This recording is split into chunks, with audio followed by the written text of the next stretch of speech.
Hello, everybody, and welcome back to Discussing a Murder. This is live after Discussing a Murder to episode 42. Well, we just had a pretty jam-packed episode. That was a lot of fun. I'm still being a rookie and my keeping my YouTube unmuted. I apologize for that. Um, yeah, great to see everybody in chat. I thought last episode was fantastic. We really had a supersized episode. We went through basically the whole reenactment of Kathleen Zellner's narrative, is what she was filing anyway, about Bobby Dassey potentially chasing down after Teresa Halbach. So that was a fun episode. But before we dig too deep, why don't we introduce everybody on the panel? We'll go around and we will start with Calf, and we will welcome Calf back. Calf, nice to see you. Best mod ever. That's what I Best hear mod about ever. you. Hi, everyone. Hi, all the viewers and listeners. It's good to be here. And yeah, this is a really good one, really good live, I think. That was a great premiere, too, by the way. Yeah, I think it was top notch. It was top Yeah, crow, as we say. Top crow, top shelf, right? yeah, So, brilliant. well, thank you for that, Calf. And I think that this live is going to maybe be just as good because there's a lot that can still be discussed and talked about related to that. And we will, Yeah, yeah, absolutely. just waiting for the questions to roll in. Yeah, Try and absolutely. do the We'll best take we some can. questions. Yeah, we'll take some questions from the audience here in a bit if they have them. Some of them said save it for the live, so I hope Yep. they've saved them up and they deliver them soon. And well, Mm-hmm. I guess we will move over to Brian and introduce Brian. Brian, how you doing? I'm doing good, Jeff. How are you doing? Pretty good. How did you enjoy the premiere? I did. I did, of course. Absolutely. Well, I hope you're gonna, stick around for a little while and have a discussion about it. But I'm glad to have you here, and hope you're ready for your comments. Oh yeah, no, I can't wait. This would be great. Okay, yeah, I think so too. And we'll go over to Jack and say hi to Jack. We'll just welcome you back in. How have you been? Seems like it's been a minute since we spoke, even though it hasn't been that long. Yeah, doing very well. Just same old, same old. Just busy with one part of the case or another, or doing something. Take my mind off of it. So, yep, doing very well. Hello Well, to everyone in the live chat. Yep, hello to everyone in the live chat, and yeah, it should be a good discussion. that's something we always need to do is to take some time away and think about things away from the case, right? So I can definitely identify with that. And Cal finally will introduce you. Welcome. Nice to see you. You had a lot to say in the last episode, and I hope you have a lot to say in the live as well. Good morning, everyone. Hello to the panel. Hello to everyone in chat. Yeah, this one is definitely the highlight for me. I think it's more because I like to bounce between, like, I totally understand that, the 1985 case plays such a crucial role in, the timeline of how everything manifested into 2005. But then when we get from 2005 to now, what we're addressing in that previous episode, which we're here to live discuss, it's the now. It's where we're at. It's part of the defense's strategy and narrative. It's the Denny. It's all those things in between. And it's really exciting to be joined by everyone that's just as passionate and interested as I am. So let's get chatting. Well, absolutely. We don't have any reason to wait, I guess. So, there was a quick question, I guess. I don't know if we'll just do a rapid fire on this one just to get started. We had a question about if you had to guess between Bobby Scott or Josh R., who would you pick and why? And I would say Josh R. because more actual evidence could be connected to Josh R. Anybody want to add anything to that? Yeah, I'd say Josh R as well. Only because I feel like a lot of the evidence and everything has come from over in that area. And yeah, I don't know, like I always say, it's like a golden ring, isn't it? It's like Cuss roads just off his property, Bones just off his property. It's like his land is untouchable and everything's found just on the perimeter. I don't know, I just find that a little bit sus. Well, for those of people out there that maybe aren't familiar with Josh R., I guess I'll just say it. His name is Josh Redaunt, and he's the landowner adjacent to the Avery Salvage Yard, the owner of now known as Badger Land Aggregate, and who owns the quarries and who owns most of the land, adjacent to the Avery Salvage Yard. Yeah, and like with all the evidence on the outside there of Josh R's property, it's like in my mind I'm thinking somebody knows the borders, whose land's who. It does seem like that. That pelvic bone was like very well just placed onto the Manitowoc quarry side. For those of you who maybe not familiar with that, after the Josh Redaunt's quarry is butting up right against the Manitowoc quarry that wasn't being used at the time. And so that brings a whole nother aspect. And, I don't know if we talk about that enough, really. Like there was a Manitowoc County quarry that was also, you had to go through Redaunt's quarry to get to it, but that's how you get to the Manitowoc County land. I mean, they would have, that's just an interesting kind of addition to already these so many fishy circumstances. It's just when you think it can't get any deeper, right? Mm-hmm. Interesting. Thanks for that question from the audience. Let me see if there's anything else. I wonder. Oh yeah, I think Kathy was asking about KZ's motions, and we're waiting for the reply on the most recent one, right? And so that looks like that's it from the chat right now. Keep those chat questions going. Try to get to them. Yeah, Cal, go ahead. We had a question that I took some down when we were in the premiere to bring over here. It was from Ronica. Apologies if I butchered that, but the question was, who takes a shower before hunting?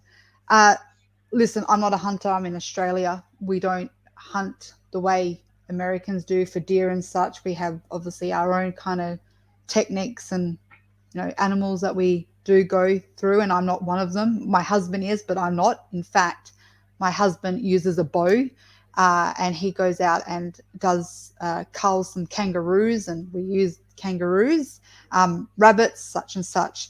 The point is, we also had a few Americans over the years that do hunt, that has that whole dynamic of understanding their hunting patterns over there and the way they do it.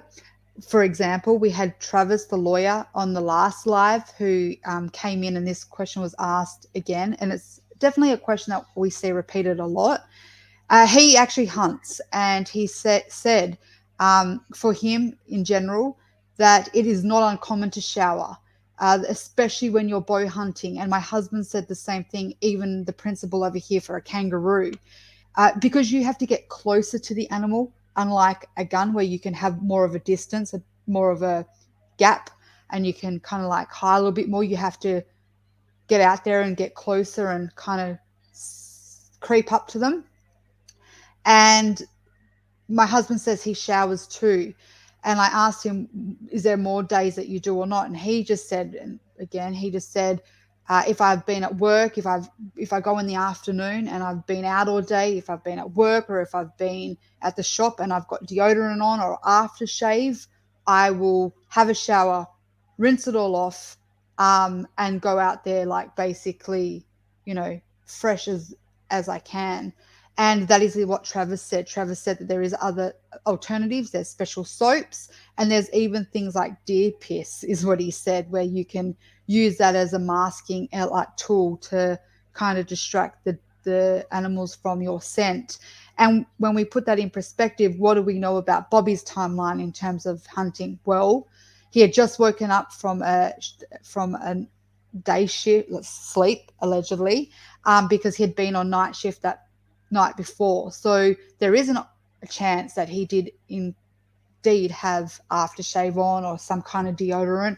and he might have used that as a method to clean all that up.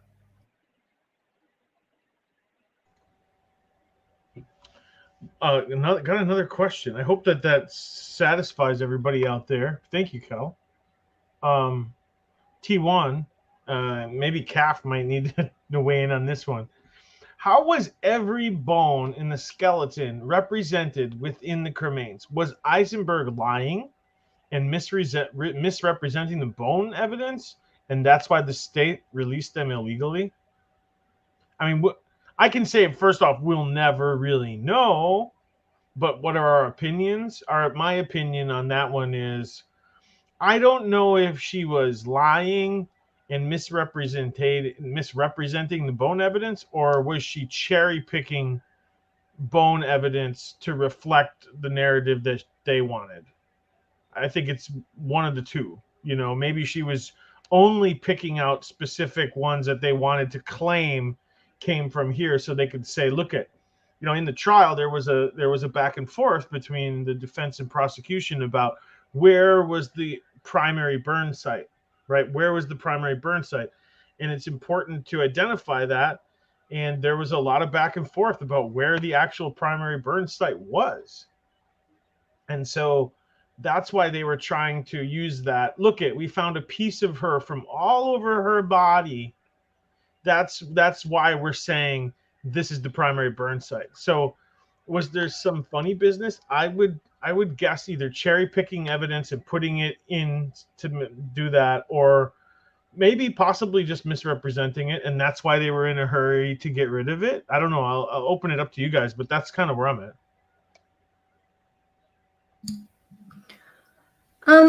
Yeah, see, this one's always stuck with me. It's it sort of can go, in my opinion, a couple of different ways. It can be misrepresenting the evidence, or they have come across the skeleton remains earlier than were told, and then they've had time to sift through them.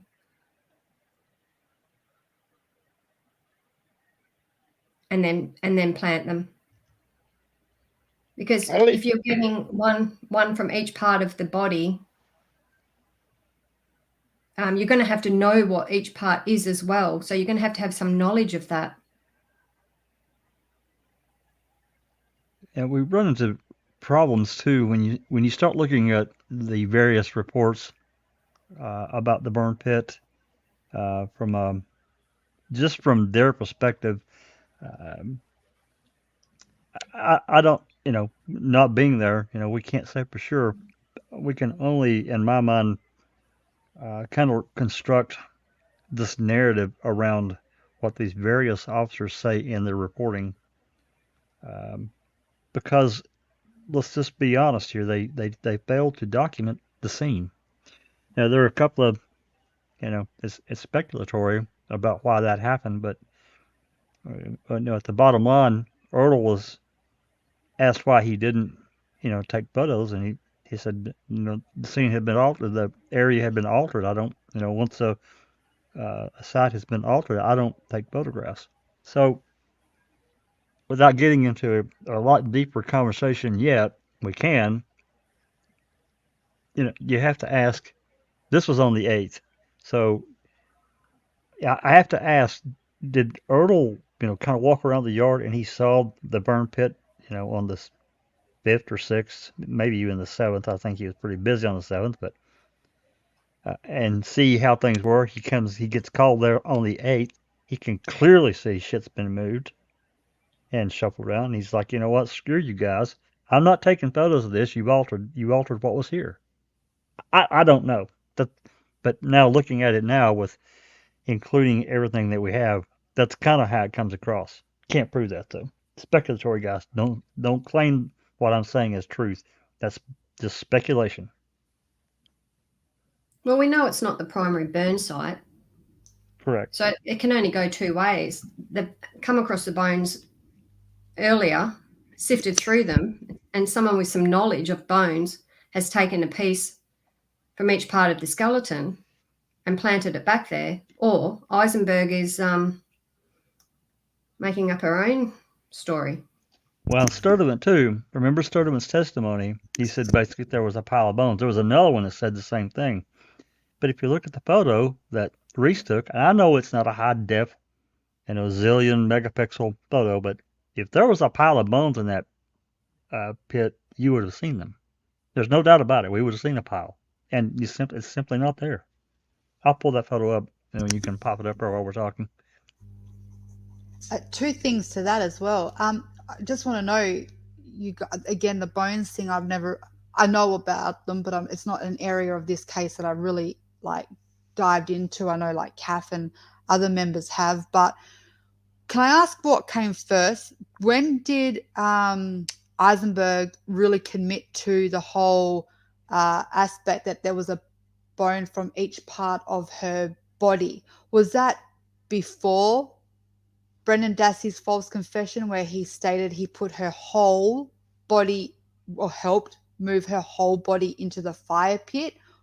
Or was it after it? We don't really hear it until the trial, where she, as an expert, takes a stand and then addresses that and states, yes, every bone of the body from the neck down, a piece was found. What came first? Do we know that? Because I think that also is an interesting timeline, because if you have her not committing to that whole, every bone from the neck down until trial, that kind of makes it not nefarious, but it kind of makes you question it, that if that means that Brendan initiated this false, perspective of it first, and she's then picked that up and gone with it. She's bounced off what he had said, because he never says they dismembered the body. He's saying a whole body went in there. And that is something that us researchers and people in the community for years have said, hang on a minute. Brennan said a whole body in there, but in the same breath, Eisenberg said that there was hesitation marks. So when was this, chopping or mutilation of the body occurring, when now she's saying that this is the primary location and there was all these bones? Yeah, that one I can't answer. I've read her Eisenberg's reports. There's a couple of them. I can't answer that. Maybe Calf can. I don't remember. Kel? Yeah, I don't remember either, sorry, but just looking at that picture of Bear, we clearly know that there was probably no bones in that pit on the day that the dog handlers went out there and used Bear as an excuse of a big vicious dog, and they couldn't get anywhere near the pit. Yeah, there's a lot of discussion about, Bear and being vicious and attacking them and so forth. And I pulled this one up because, just to see, again, unfortunately, this is not, it's a fairly high quality, I guess, for the time and for what he was doing. And that being Reese, he's a state trooper from the reconstruction unit. He was going around the Dassey property, all around the properties. That's salvage yard. He's got photos from everywhere, like 20 rolls. So, but now Sturdivant on the 8th, this is the 6th, by the way. You can tell because there's no crime scene tape. There's nothing. They don't give a damn about this burn pit at all. But Sturdivant gets called in on the 8th. He actually gets over in the pit, and apparently he's raking around,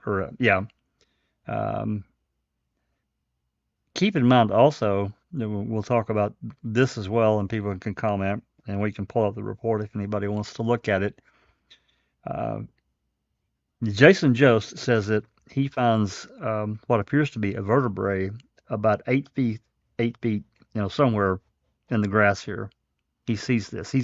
He relieves Officer Mignon or Mignon or how you want to pronounce her name.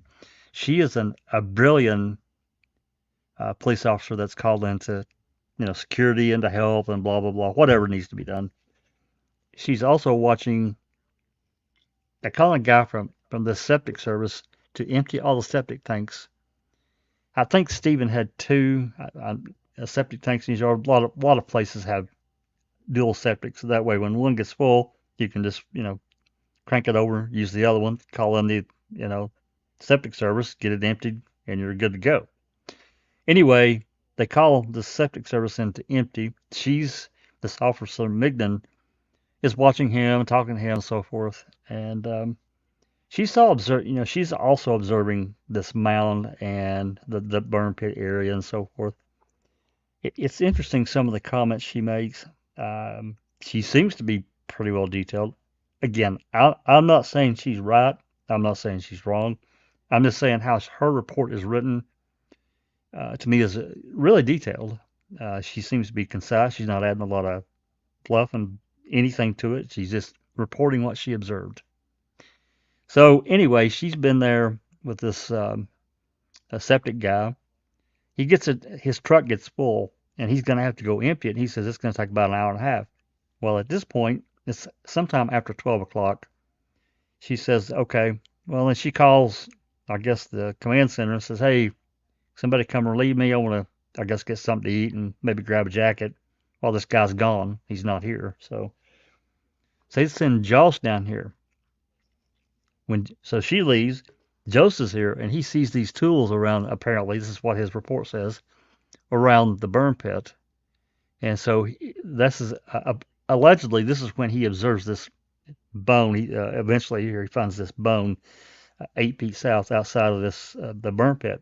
Well, apparently he calls Lieutenant Kelly Sippel from Calumet County. Joseph's Manitowoc. He calls Sippel from Calumet. Sippel comes over, and he's poking around in there.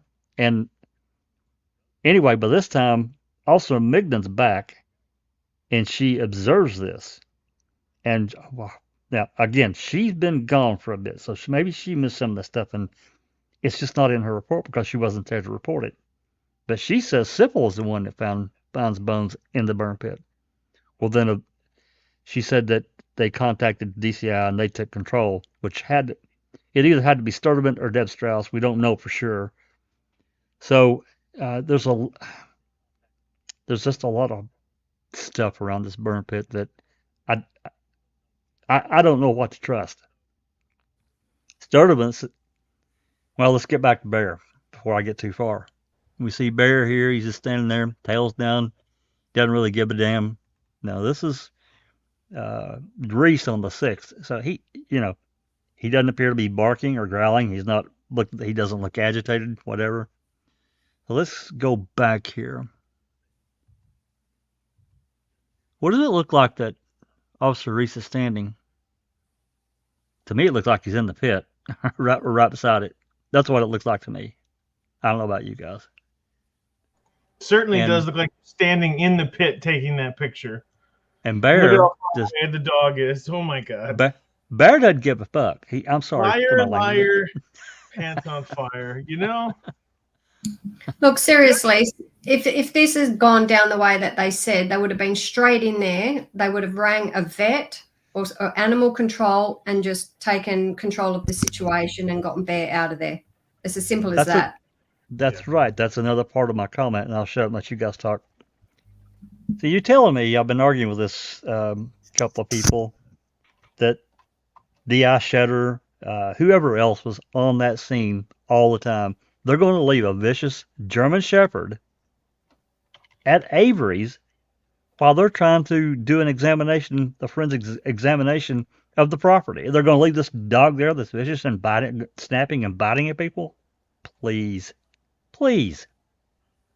No way. I agree with Cav completely. They would have called someone. They had 10 dog handlers in the region.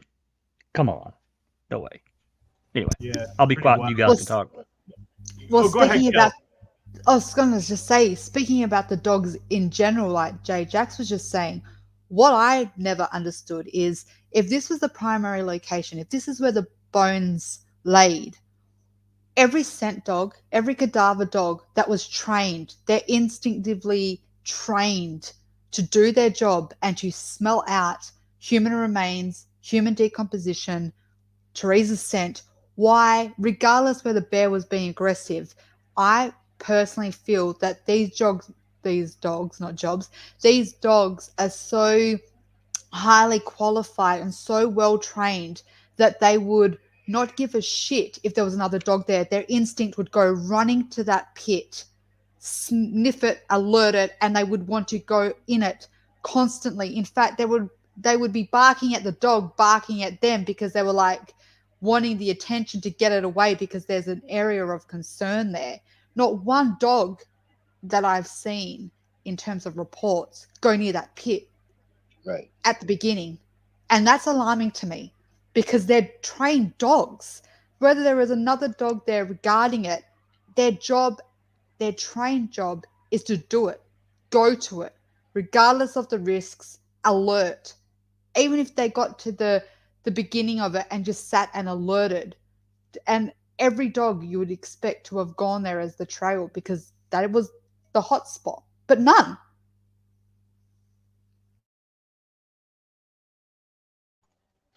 Yeah, I don't think there was ever any bones in Stevens Pit. Dogs don't hit on it. They don't find anything for a couple, 3 days, or they don't even know bear's there until Carla Chase calls and tries to asks about feeding the dog, plus the 2 dogs at Barb's. I mean, Joe says he finds a bone or whatever.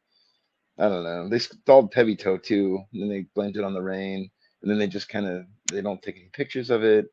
They scoop it up with a bobcat. They shift it back at Casso. I don't know. I think the bones just kind of migrated through some paperwork to Stevens Pit, in my opinion, because that's like the easiest way to explain it. Even though it's I don't know. This is my opinion, I guess. Here's the other thing, though, as well, because, a lot of us agree that we aren't confident that there was ever even bones in the pit, especially in this duration of timing, that they might have came later. And rest in peace, BB, but she always used to say they came in a box and left in a box. Right.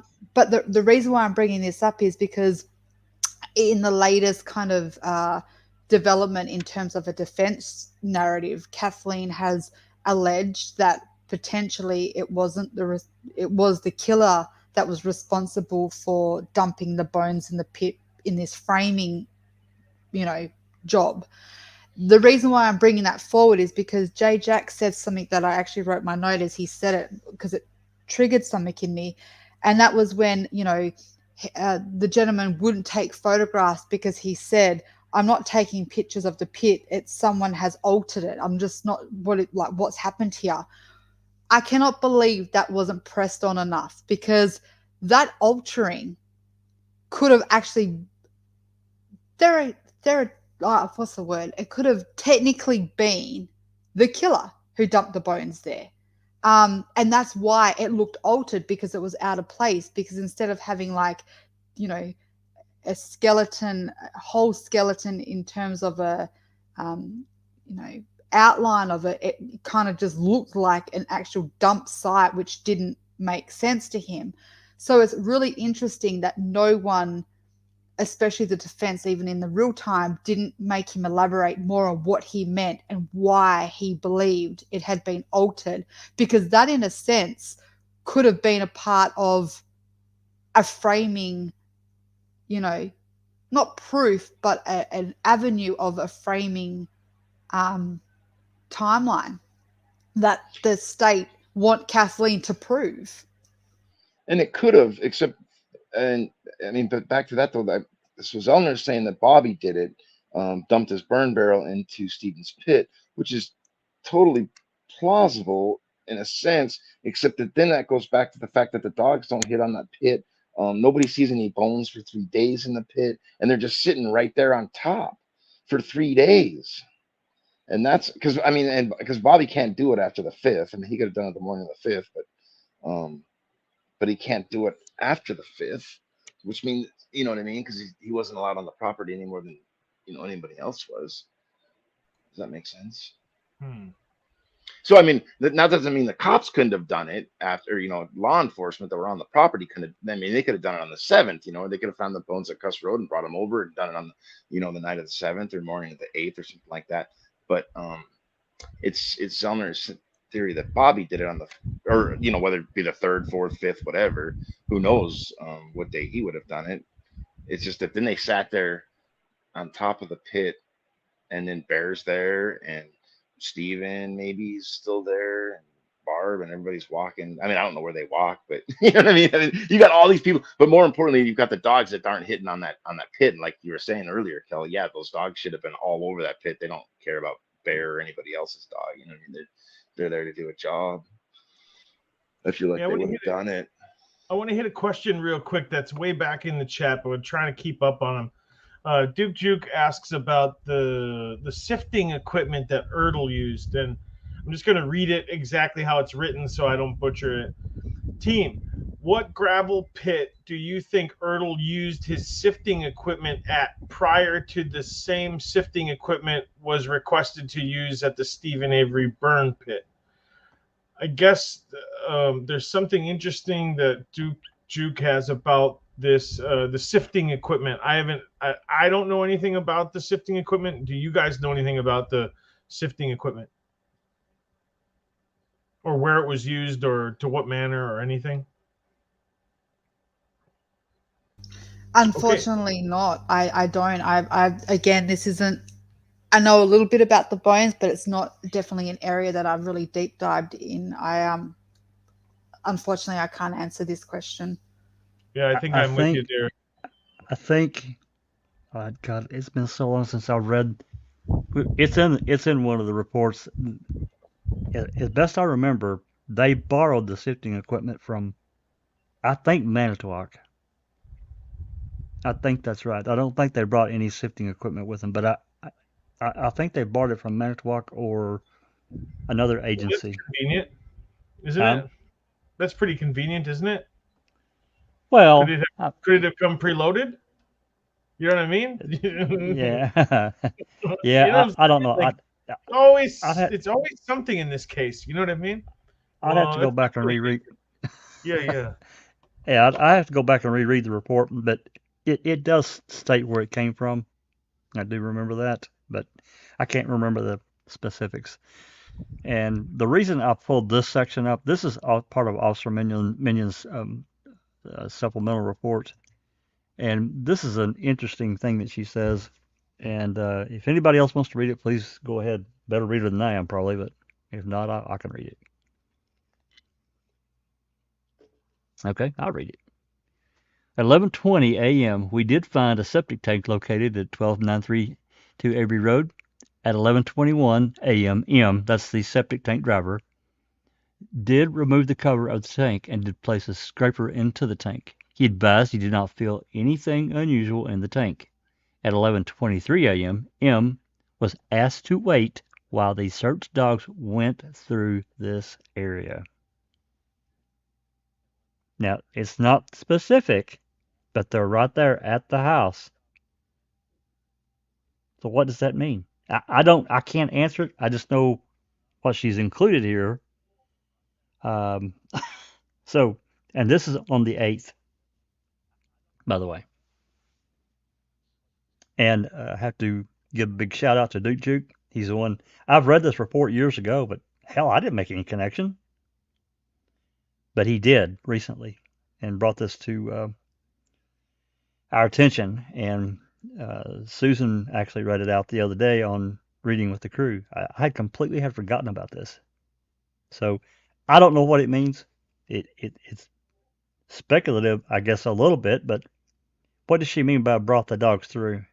If they were anywhere around that pit or that yard, they would have smelled any bones in there. Those cadaver dogs would have went apeshit, like Kel said. Nice work. I gotta let this one sink in on me. I gotta reread it a couple times just to make sure that I'm understanding it. But nice find.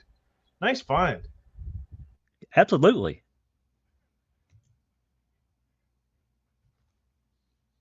So if Bear was such a vicious, mean dog, well, how did the dogs go through? Wouldn't she have made mention that Bear was not allowing it? He was being really aggressive with the other dogs. She didn't say anything about it at all.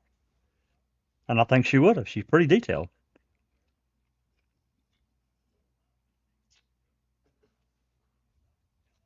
Calf, Kel, Brian, what do you guys think? I mean,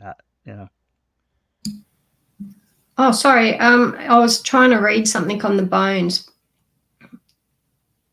Yeah, you start to get research in when you start talking about this stuff. You want to yeah, that's right. Where are we at in the questions? There's got to be some more. There were so many questions that we had here. I wanted to look. So because then Rodney Peavito arrived as well, didn't he? So when he got there, he's saying that the pit was covered with a tarp. The next day, they had him sifting through the remains that had been transported to the sheriff's department. Well, they covered it on the 8th and left it. Right. And didn't do anything on the 9th, as far as I know. They came back on the 10th, I think, and did some stuff. Well, I know they did on the 10th and the 11th. They literally destroyed the pit. They do mention a couple of times some charred muscle, but I don't think anything came of that. Not except for out on BZ.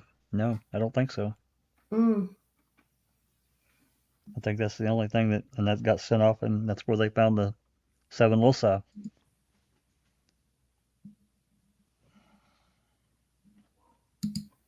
I don't know. I just thought this was an interesting piece of talking about the dogs and all the various reports that we got. It has to be included. It is what it is. You guys have anything else to say on this topic? Otherwise, I have another question that's kind of unrelated. I was going to say the same thing. Oh, go ahead, Cal.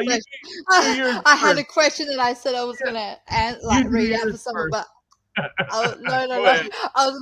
I didn't want to interrupt because we're on a flow of this conversation, this topic. It'd be silly to kind of throw in something that wasn't related. That's what I've been waiting for. So again, I've got nothing more. If you guys want to keep going. No, I'm good. I just wanted to add this into the whole situation about the dogs and the pit and the timing.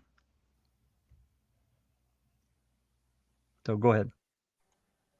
Well, the one thing that I think we could do in terms of a team is I think it'd be interesting to go back and just have a look. The question I asked you guys that we all weren't really refreshed on is it's going to be interesting if we go back and see what came first. Eisenberg committing to her story that all the bones were found after Brendan, or Brendan first. So that's something that I'm probably going to deep dive into after this or through this, depends. As for the rest of the bone topic, it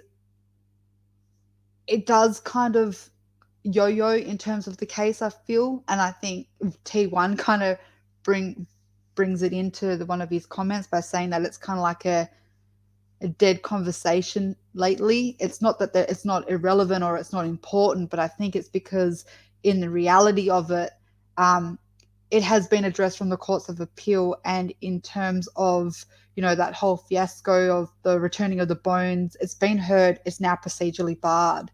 So although it's never bad to go back and touch base on topics that are relevant to the case, in terms of moving forward with them, there is nothing you can go back to, because in a sense, until there is any other evidence or a new door opens, there's nothing.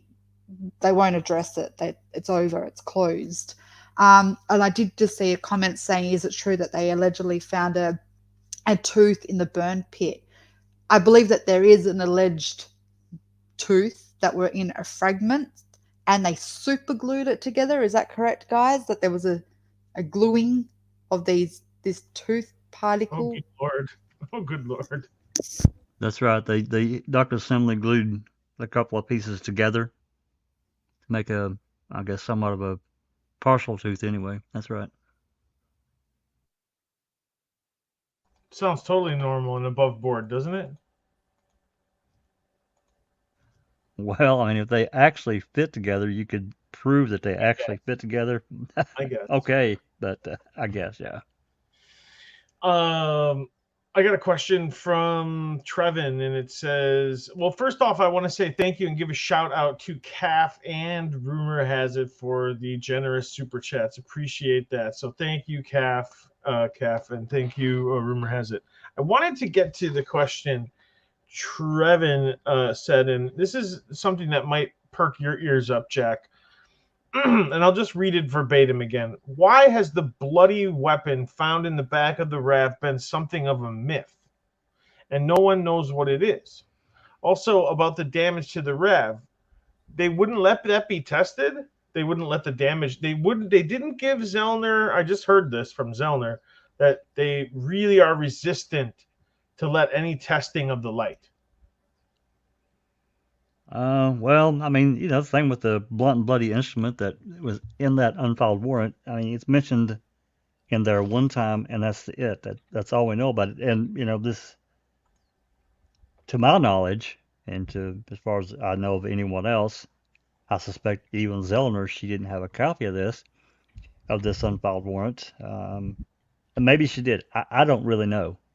But nonetheless, it's not mentioned anywhere else. This is the only instance that this is talked about at all in the affidavit for this to search this property at Cuss Road that they ended up not having to file because the property owners gave written permission. Of course, it was too late. They had already searched it. It was a done deal. They walked through it and found the area. Of course, they did go back and, they held the scene, and the property owners agreed, so that nullified having to file. A lot of times, police departments will do it anyway, just to cover their own ass. But in this instance, they didn't. They just used the verbal consent. So the reason that we don't know anything about it is because it's nowhere else to be found. We don't really know what they're talking about for sure. We can guess. We can say, well, maybe it was that roadside emergency kit lug wrench found back there that didn't come from the Toyota toolkit. That's not an original piece of equipment. That came separately. Did it come from her roadside emergency kit that, as far as I know, is nowhere to be found? It was in the RAV. We never saw it. But that's what that lug wrench came from. It was an emergency roadside kit. Kent 3334 posted photos of him and his son's emergency roadside kits with lug wrenches exactly like that one that we have the photos of. It's in evidence. So that's a great question, and I can't answer it. It just seems to have disappeared. As far as we know, there was no forensic testing done of this blood that Harrington mentions to Bassbender. There was no fingerprints. As far as I know, there's nothing. We have nothing and can't get anything. We have requested reports from the Wisconsin Crime Lab in Madison, but the DOJ blocks that. We can't get anything. Can't get nothing. So I'm sorry I can't answer that question, but that's the best I got. Well, I think it is the best anyone could do at this point, Jack. I got another one. Yeah. Does it bother the family knowing now some of the bones they were possibly given were animal bones?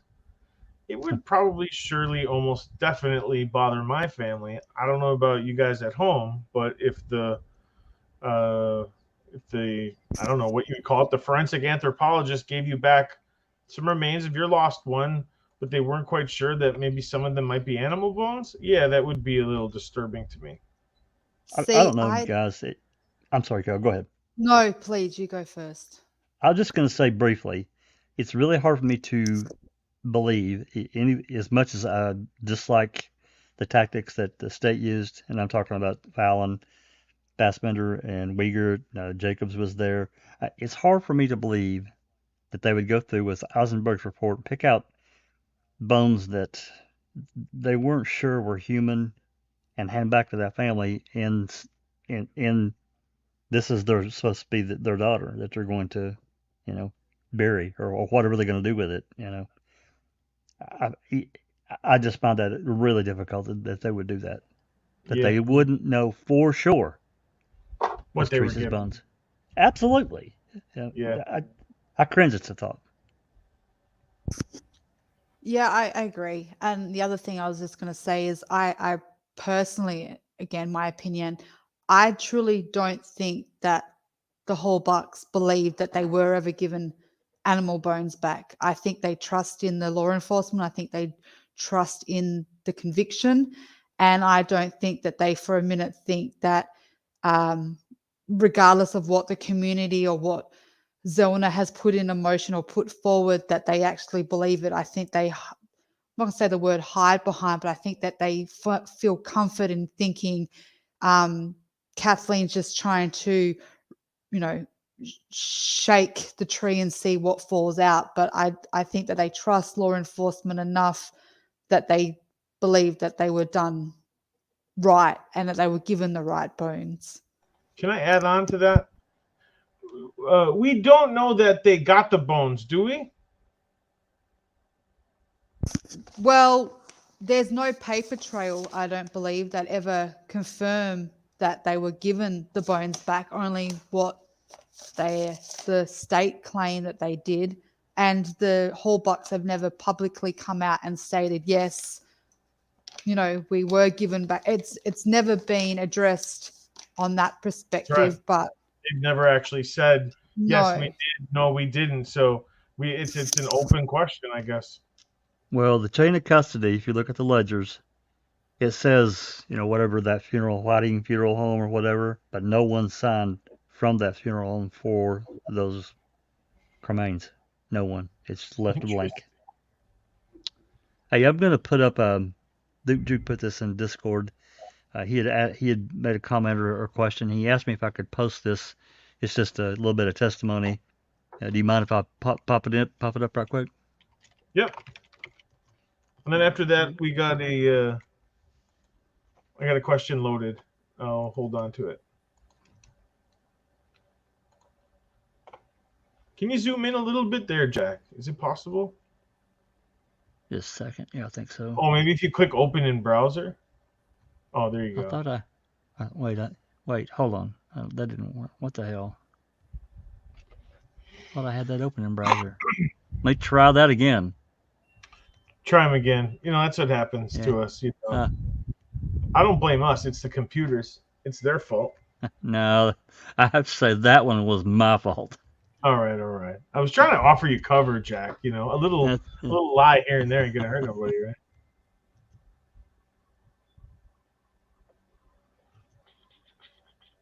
What do you got? You got it coming or no? There we go. That should pop up. There it is. Now we can see it. All right. And what's this again?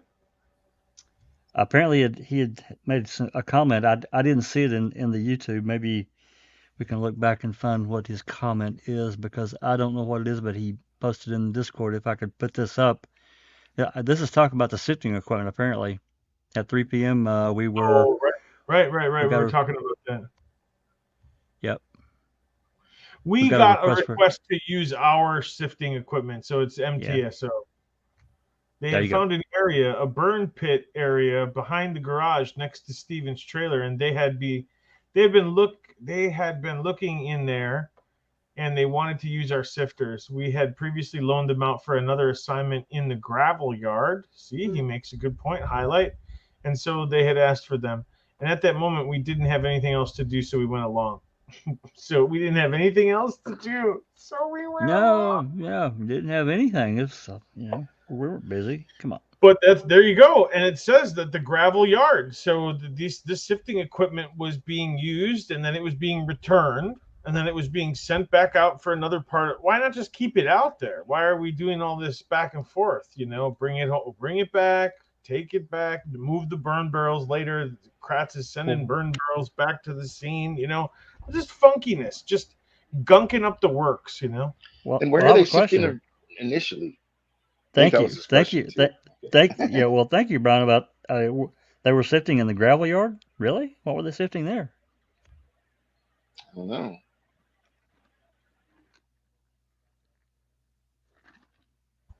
Fantastic so many questions. Fantastic question from Duke. Juke brought it in. So absolutely. Kudos to you, buddy. Yeah, he's got his nose to the grindstone. He's digging hard, and Well, that's what we got to do if we're gonna, and we got to share it as a community like this. So, how many people are in here? 34 other people can take a look at this. So when they say gravel yard, what are they talking about? You're right. That's what I want. That's what I want to know. That's what we don't understand. And it'd have to be Mishicot gravel, wouldn't it? What date is on this? You'd have to ask Duke. Maybe Duke knows the date of this document. I don't. This is the It only. could be anywhere. It could be Redance. It could be Mishicot gravel. I'd say Mishicot gravel though, if I had to have a wild guess, because that's where they Yeah. found bones, right? What is a gravel yard? What is a gravel yard? No, it's Well, where that would be gravel that. yard That I would. can it's a think yard of with is gravel in Redance. it. Well, Redance is the one who's making think- gravel. Right. Redon's the one I'm thinking about. Redon's gravel, because there's gravel everywhere over there. Yeah, that's his right. aggregate is his business, right? So gravel is another word for aggregate, right? Depending on what kind of level you use, but chopping up rocks into make smaller rocks is his business. So I don't know what they had going on in the Manitowoc side of the quarry. As far as I know, nothing was going on in there. So there could have been some piles of gravel, but would you call it that, or would you call Redance, gravel yard? Redance gravel yard? That sounds right to me. Well, But it's again, we don't. it's Well, nearby. they call Mishicot gravel. Okay, Mishicot gravel good point. pit, gravel yard. Yeah, I don't know. I don't know. Maybe Duke can give us an idea of the date of this, because this is all I have, and I don't know what the date is. Okay. Well, yeah, maybe you can. And as you do that, we're gonna have to move on to the next question. We got so many. Sure. Yeah, it's good. So we can follow up on that. Duke, let us know. So next question that we'll read here is Trevin, way back in the chat. Follow up to my first question. Since the court has stated that evidence exonerating Stephen would be needed, not just evidence of another, quote, accomplice, what type of evidence do you think it would take to get them out, to get Stephen free? Oh boy. What type of this one's evidence easy. do you think? I got an answer. I got somewhere to go to with it, but I go do ahead. too. I do too. But go ahead, Jack. Cal. Then I'll go after you, Jack.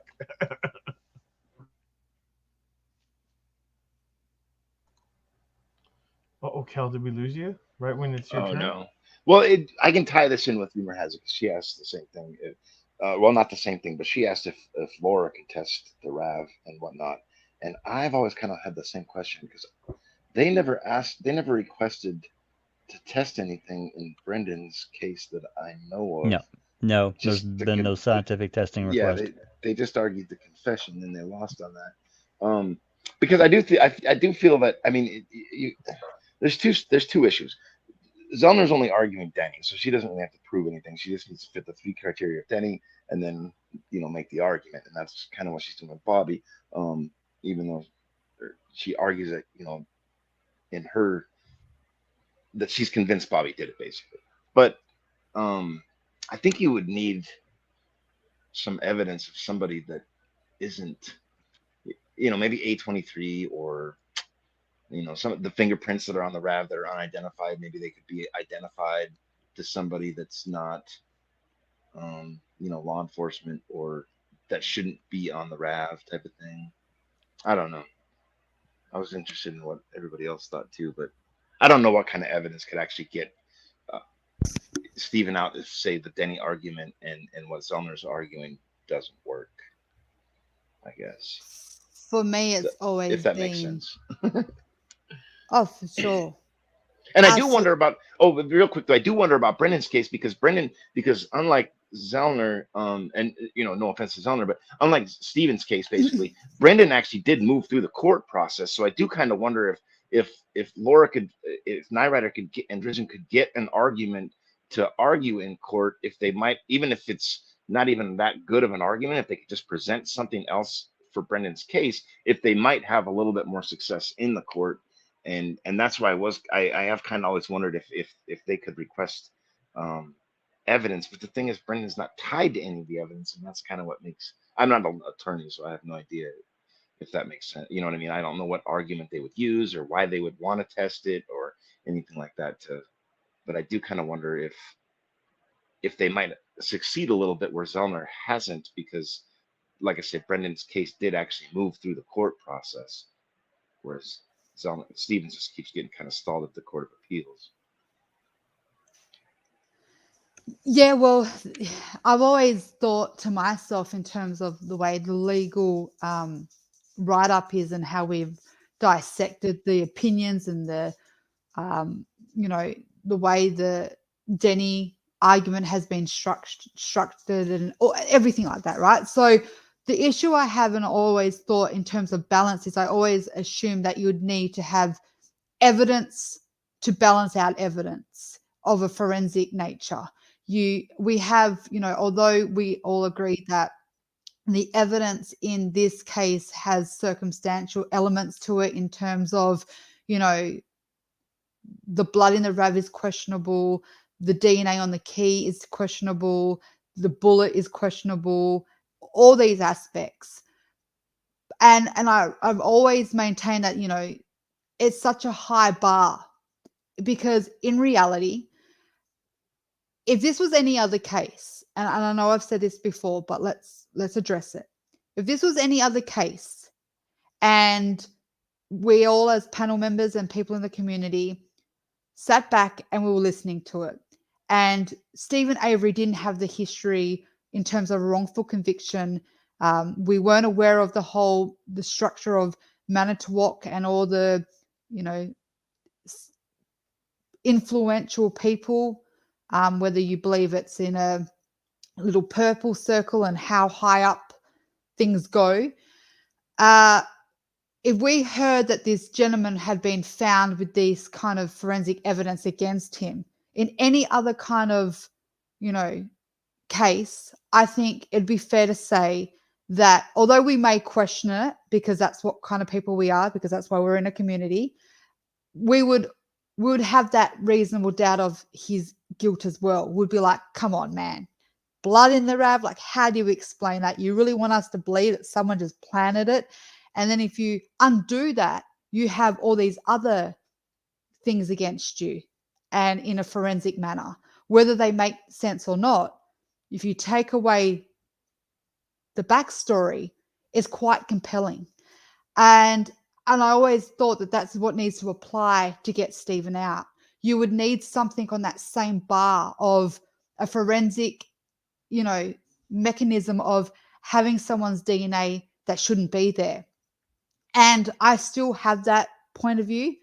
The issue I have now in terms of why I think it's a lot harder than what I initially thought would be such a easy conclusion and an easy overturning, reason to do it, is because at this point, in my opinion, the only way to undo all Stephen Avery's DNA would be that if they found DNA of someone else, it would have to almost be the DNA of someone else that isn't an Avery or a Dassey, because there has to be a point in time where you are able to separate Stephen completely.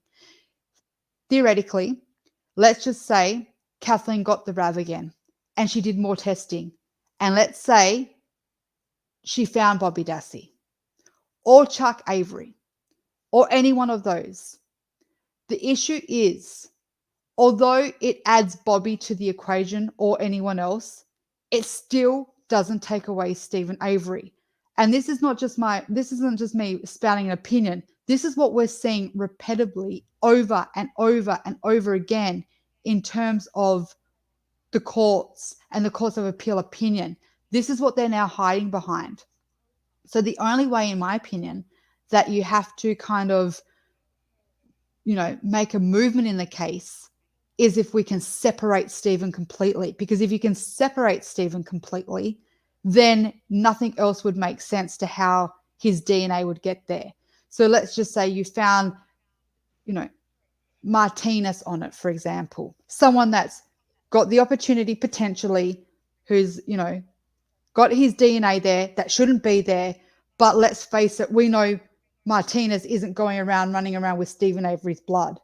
So it kind of then separates. There's a clear separation that, this happened offside the Avery salvage yard and something funky went really wrong in the middle. And I think in terms of that is kind of what needs to happen.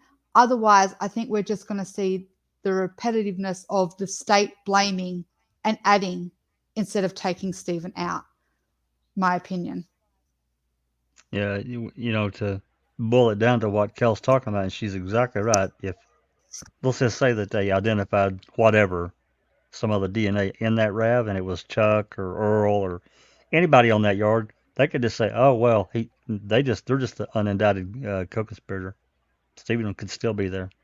You haven't proven nothing because they're there on the property. She's exactly right.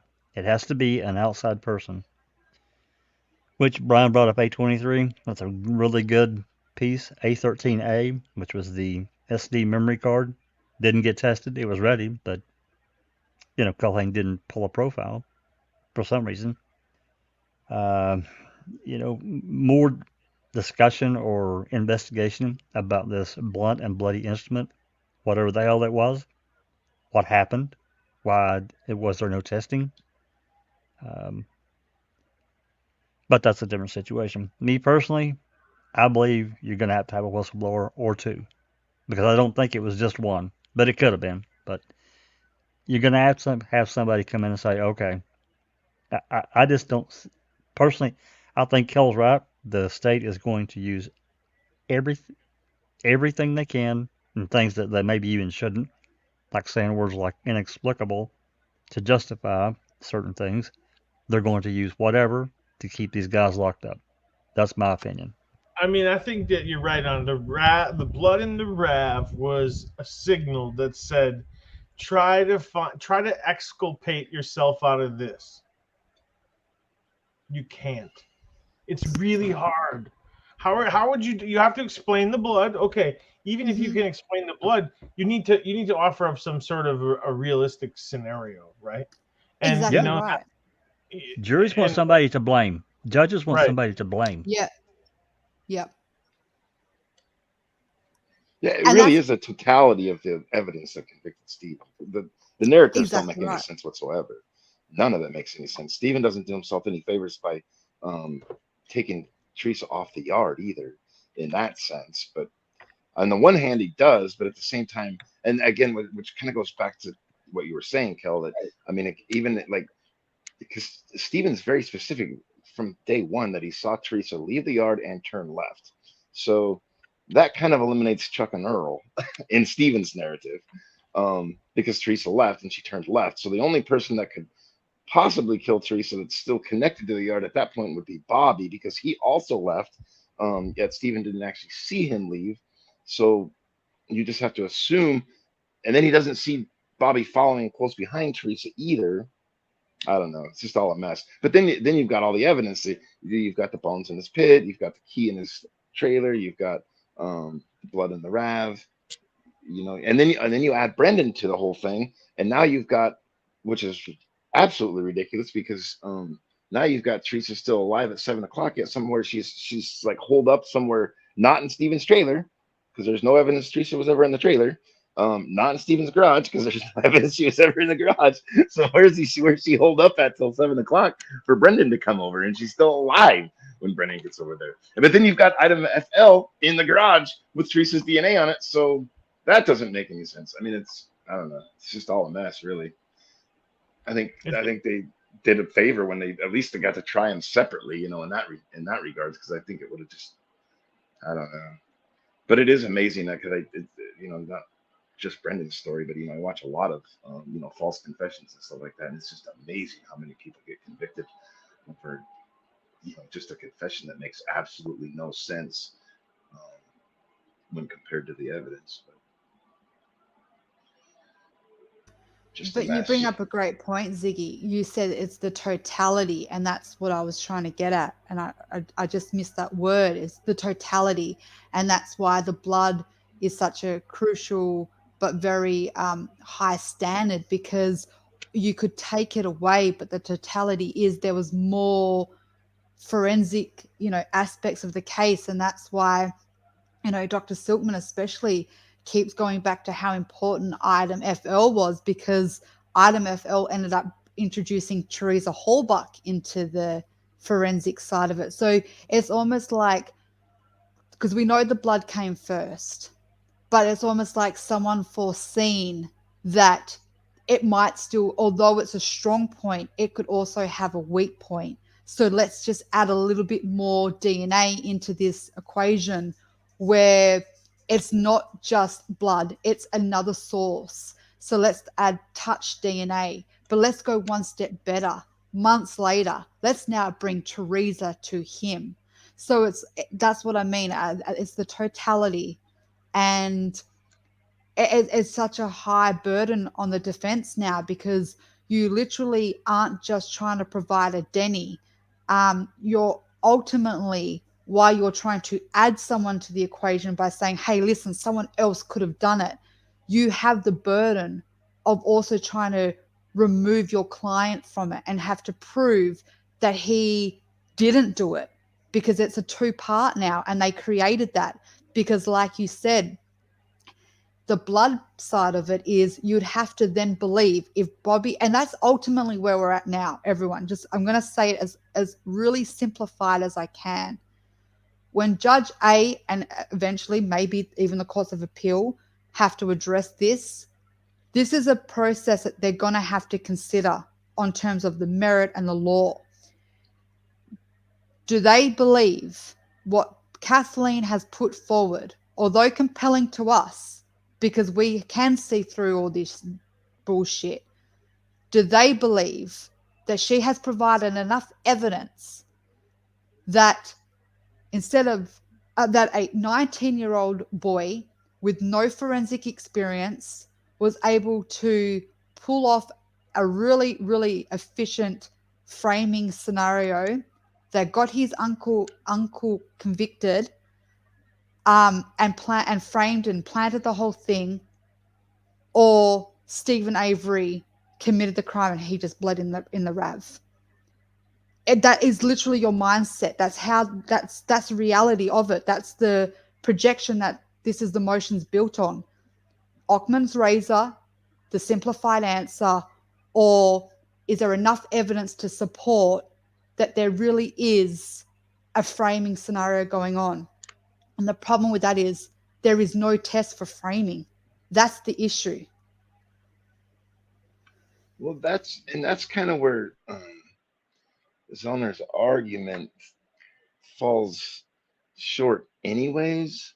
In my opinion, is with the framing. I mean, you can, yeah, you can put Bobby on the property that because he puts himself there. You know what I mean? Which is, well, that's another point altogether. But it's the framing though, like I said, because, and I brought it up earlier because like with the bones, you know what I'm saying? Because you want to say that Bobby dumped his burn barrel into Steven's burn pit, which is fine, except that then you've got to believe that the cops walked and the dogs walked around that property for 3 days and saw nothing. But then you've also got the added days in between where maybe Steven or somebody else could have walked around that property and not seen them either. Because I mean, unless Bobby did it, Bobby could have probably done it, I guess, after Steven left for Crivets on the 5th. What time did he leave? 6:30 leaves or something like that, but I don't really remember.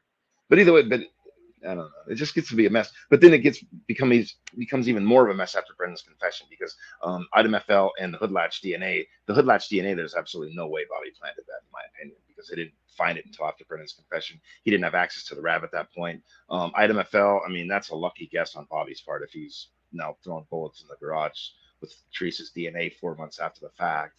I mean, where's he even getting Teresa's DNA 4 months after the fact, let alone? So I don't know. And then you go back to Pam Stern too. I mean, she finds the RAV in 20 minutes. I mean, I guess she did. If Bobby put it there, I don't know. So I don't know. It just becomes, if that may, you know what I'm saying? I think Zellner can. The direct connection is I always struggle with that because it really goes through Steven. I mean, and I know you brought it up in the premiere, Kel, when again you've got Dr. Silkman was saying, and his points are valid, that she left or she stopped for Bobby because she knew Bobby was Steven's nephew. Yet Bobby, no one ever actually says they've ever met or anything like that. So I don't know how familiar she would actually have been with Bobby, or she would have been familiar enough to stop for him, and how far off the property, or is she still on the property when he stops her, that type of thing. I mean, but it's possible. So it works for a Denny argument. I feel it works It could have worked for Buting and Strang had they put a few extra things together for Bobby and the Denny, but because Buting and Strang don't really have to argue the planting scenario if they stick with the cops planted all the evidence type of thing, if that makes sense. I think that's where Sumner's kind of in her reply. She's still saying that the cops still could have done some of it, but just in case they didn't, this is how Bobby could have done it, right? In her reply, I mean, she's given alternatives as to how Bobby could have done it. Maybe sure he could have. I mean, I don't know if it's going to sway the court though. But again, it's the Denny argument that she's arguing, so it's not really whether or not Bobby actually did it. It's just that had Buting and Strang at trial been able to present this evidence as a Denny, would it have swayed the jury? And that should be what the judge is contemplating, if I understand correctly. To me, I mean, given what we know, and I guess can reasonably extrapolate from Bobby's 19, 20 years old, and his inexperience. Yeah, I don't know. I mean, he is a good Denny, but there's many other factors to consider that you guys have talked about. To me, the stronger argument, and I'm not a lawyer. You get what you get from mine and Big Jeff's law firm, but the strongest argument for me is the constitutional argument about the Sawinski phone call, these CDs and DVDs that were withheld for so many years, couldn't get them. They just somehow disappeared down a black hole. New records custodian takes over, and voila, they appear within a few weeks. That's a real problem, and I don't know if the courts will even recognize that as the problem that it truly is. We don't have the other side of the phone call, but he did call, and as much as things that have his words have and statements have changed over the years, he did make the call. According to this ex-girlfriend fiance that says, yeah, that's him, and he did tell me, So I don't know if that's part of the sticking point why it's taking so long to get some kind of reply. I'm not sure, but I think that for me, that's the stronger argument to get a hearing. Those questions need to be answered. Why they would withhold these various discs for so long. And I still think there's another disc or two that we don't have. And that being November 4th, 2005 from Manitowoc. Yeah, no, I think we're radio traffic calls. And I've always kind of wondered about that too, as far as I've always felt that was kind of a stronger argument. The fact that they withheld all these phone calls and tips and whatnot from the defense, right? I don't know if Sawinski's call is the strongest argument for that, but it's a strong argument to validate Sawinski. I mean, at least we know Sawinski didn't just come forward after Ma'am and say, okay, this is what I saw. I mean, he did call. It's just kind of, and they withheld the phone call. So they withheld the phone call. That's right. And that's a problem. Right. So I think it's a stronger argument. I don't know. I think it's definitely a stronger argument, but I think it comes with layers. And I think, if anything, the courts, if they're not going to be favorable to Kathleen, will cash in on those layers. And the reason why I'm saying that is based on what you said, J. Jax. Although they withheld it, which in a sense has that Brady element to it. And again, I'm not a lawyer either. It's just, reading and trying to understand and speaking to people that have got some experience, kind of try to self-teach us what to kind of look for and how it breaks down. But I get the whole holding of the call. That in itself is an issue. Absolutely. I think no one here denies that. I think the layer part comes into is the part of the call we do have. Does it have an element of, what does it mean for the defense team? There's only one part, if anything, has some kind of significance and a strength to the defense, and that is where he clearly states, I'm calling in behalf of the missing girl from Hilbert. something on those lines. I'm sorry, I'm paraphrasing that. That is the only aspect of the call that has any kind of validation in terms of whether it's a relevant call. Then when we get to the area of concern is we don't have the second half. So the second half, you know, although you absolutely could have a hearing for it, what you would eventually have is a he said, she said, because you would get Tom Skowinski on a stand to basically state an outline of what he's committed to, what he believes was said. And then you could end up getting this Sergeant Scott on the stand and he would give his version. Now, he could easily just say, I don't recall, or he could just pull some wacky, dacky shit out of nowhere and be like, that is not what he said at all. No, I didn't write a report, anything. I'm not going to even go any more further into that speculation because I don't know what avenue or what way it would swing, but it would literally come down to a hearsay, he said, she said situation. And then it'll be up to the courts to kind of go back and, you know, make maybe a conclusion on the, you know, the credibility. And then this is the layer part, the credibility. We have a gentleman who, Tom Skowinski, who, when you go back to his first emails to what he eventually settled on in an affidavit, has some, I'm going to say the word significant, but there is some significant timeline changes in terms of where he started in terms of what he remembered to what he ended up settling with, on terms of like dates, time, and you know, who, for example. And you know, those are all the layers that I think if the judge really wanted to crush this down, these are the roads that she will take, because, you know, on the merit of it, it's not that strong. Because we don't have that second half to validate what Tom actually says he thinks he said. And the bigger issue that goes against Tom, I think, in his very first affidavit, which the courts will see, he stated, I spoke to a female officer, and that female officer said to me, ABC. And that ABC was on the lines of, we don't need your information, basically. We know who did it. Come the second affidavit, the supplementary, where he had to go back and re-edit it because the phone call came out, we hear his discussion with this female who wasn't even an officer. It was a dispatch operator, I believe. And That's nothing he claims she said is said. In fact, he doesn't even remember that it actually got transferred to a male officer. So I think in terms of the layers, these are the issues, the primary issues that we have. Because if I was the judge, and you know, I always sit in that devil advocate chair because I have to, it's just part of the case. If I was the judge, I'd be like, so you want me to believe that you witnessed, you knew all this and you remember it so clear, but you couldn't even remember the fundamentalness of that call, that you were transferred to a male, and that we actually do hear you having a conversation with the female that you alleged said the things that she didn't actually say.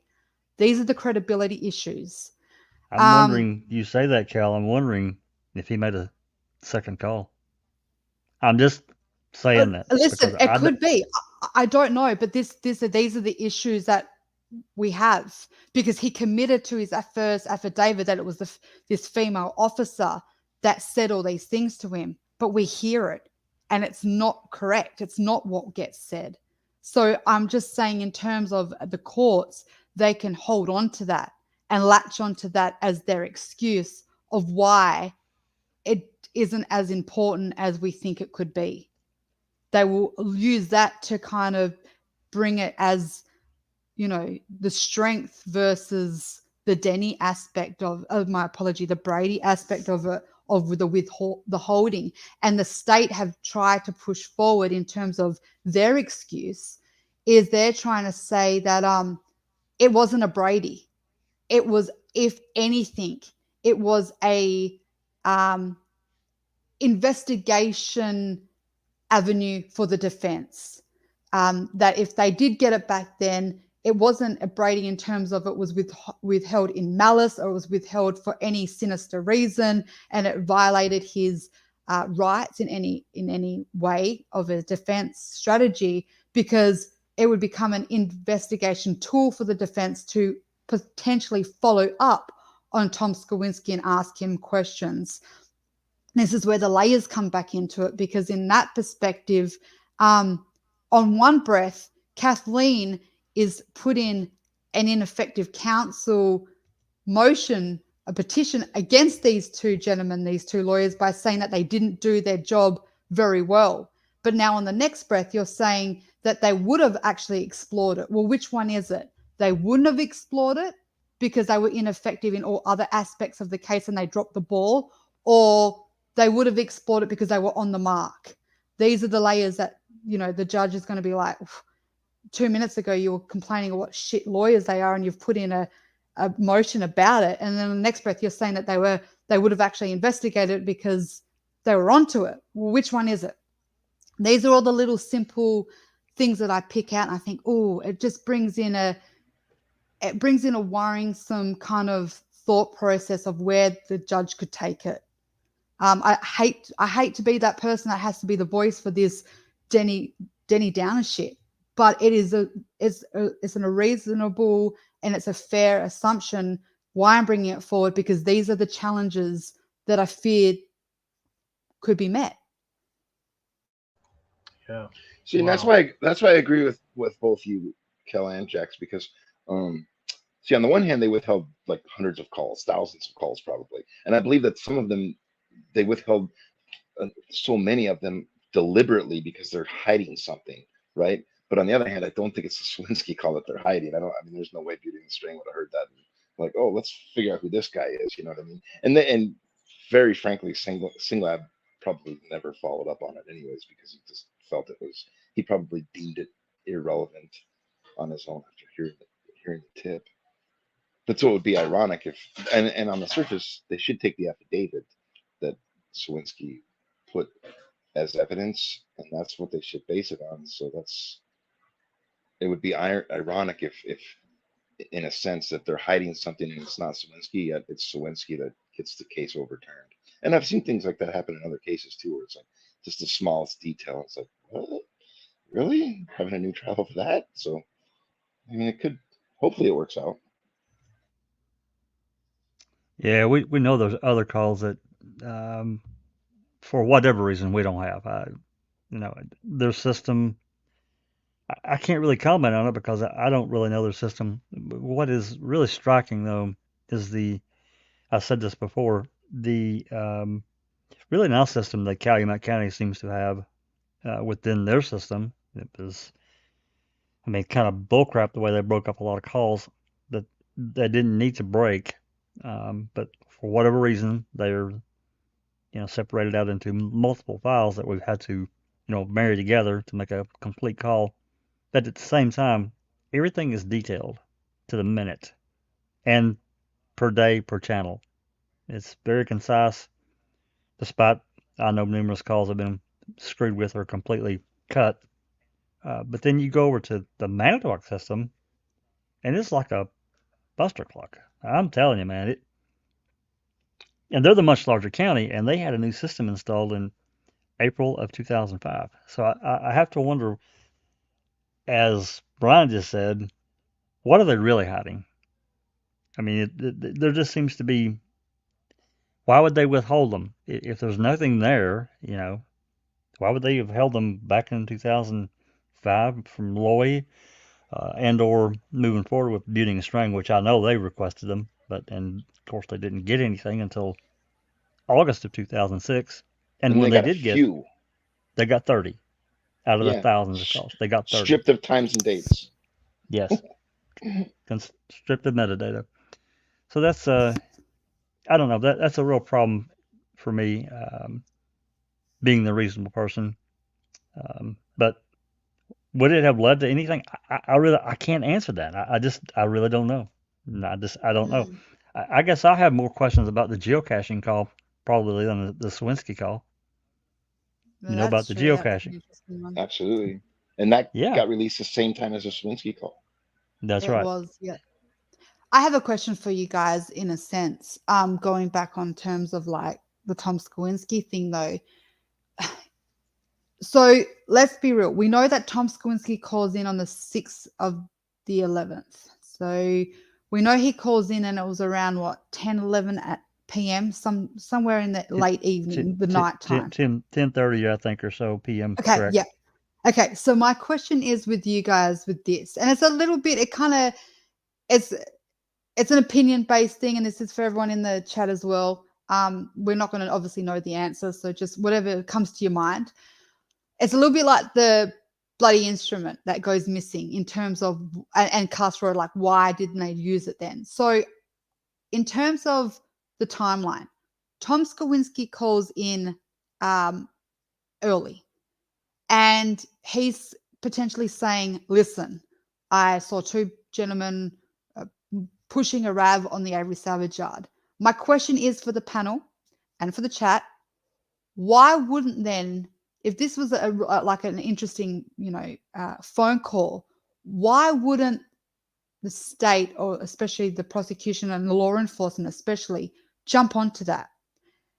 And the reason why I ask that is because Tom Skowinski could have ended up being the most powerful witness the state could have ended up having if they had convinced him that who he saw was Stephen Avery. And the reason why I say that is because he was always clear in terms of, his emails in 2016. This was after watching Making a Murderer 1. This is, so we have to take into perspective that there was a certain amount of, influence. I don't know how much influence, but there was that, potential of seeding, I'll call it, where he watched something, and the minds are incredible. So whenever we witness something or we experience something, if sometimes it doesn't make sense, our brains will just auto-fill information to make it make sense. So for him, back in the real time, he didn't know about Making Murder. He didn't know about Brennan Dassey, and he didn't know about all the in-betweens. So in the real time, could he have been convinced by law enforcement back then? Because we know he stated, I saw it was a younger guy, and I never got to see the second guy. Law enforcement could have said to him, mate, you're right, you did see someone. It was Stephen Avery. You're a great witness. And convinced him, like they did with Penny, convinced her in terms of seed planting, putting Stephen Avery in a lineup, presenting with her with a photo while she was in the hospital of Stephen in the photo lineup, I believe. Well, her eyes are busted out, and that's the only person that ends up in the lineup that she sees the pictures of prior, so the seed was planted. They could have used him as a strong witness, a third independent witness that put him there. So my question is, why didn't they? Because we always look at the glass as half full. What if the glass was half empty in this situation? Why ignore someone when they could have used him as an asset? Instead of looking at it from the strength of it from the defense side, how he could have changed the defense, they could have used him to change for the state in a very thorough way, because this third person is on the Avery Savage yard. He doesn't know who the second person was. He isn't aware of all the shenanigans of all the in-between that we learnt from Making a Murderer when it first got addressed. Why didn't they use him then? Why hide this call when we hear a call that has nothing significant in it? And we all know there is no way he said it was Bobby Dassey back then. He couldn't have identified Bobby Dassey back then. So we know he never said in this phone call, oh, by the way, it was Bobby Dassey or it was Joe Blow or whoever. I think, if anything, he said, I saw two gentlemen, or one young guy, one older gentleman pushing the RAV, blah, blah, blah. So why not use him? Well, we can talk to him. I mean, Remiker calls Herman on like the morning of the 56th or whatever, and he's complaining specifically about Single Lab, how he's not turning over tips and he's not writing down tips and this and that. Honestly, it really depends on. I mean, we really need the second half of the call, because number one, how convincing was Sawinski when he calls and says it was the RAV? Number one. I mean, because there's another tip where the lady calls and says, I saw, some van driving with his hazards on, down, 147 or something like that on such and such a day, and it like she doesn't even describe the Rav, but she thinks it could have been Teresa. So I mean, was Swinsky convincing that it was the Rav or not? And then, but really, I really don't think Swinsky told, or excuse me, not Swinsky. I really don't think Singlab told anybody about it. I think he just like, all right, yeah, thanks for the info. We'll follow up on it. Bye. Kind of like they did with the geocaching call.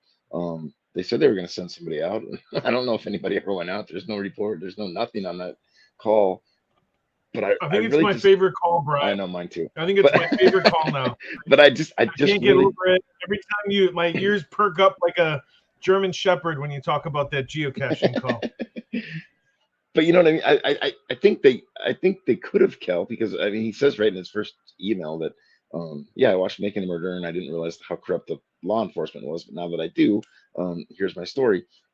And so I feel like if Singlab would have made him relevant, I think they would have or could have perhaps talked to him and yeah, somehow how squashed him, and it would have been, basically nothing at this point. But just like they did with, and again, I mean, I bring up like Lisa Buckner, the bus driver. She says she saw somebody taking a picture of a van. It was a piece of shit. It was by the Blazer and the Grand Prix or something. It was no longer there. She swears it was the week. I don't think she's 100% accurate, but at the same time, I think her timeline is completely off. There's several tips like that where um, they seem like they could be relevant, they seem legitimate, and it's for some reason they're completely just dismissed. And I truly feel like Sawinski could have been another one of those witnesses had his tip been turned over and a report written about it. That's just kind of what I feel. Because again, we've got not documents, but we've got basically Remiker complaining that Singlab is just absolutely terrible and doesn't give a shit.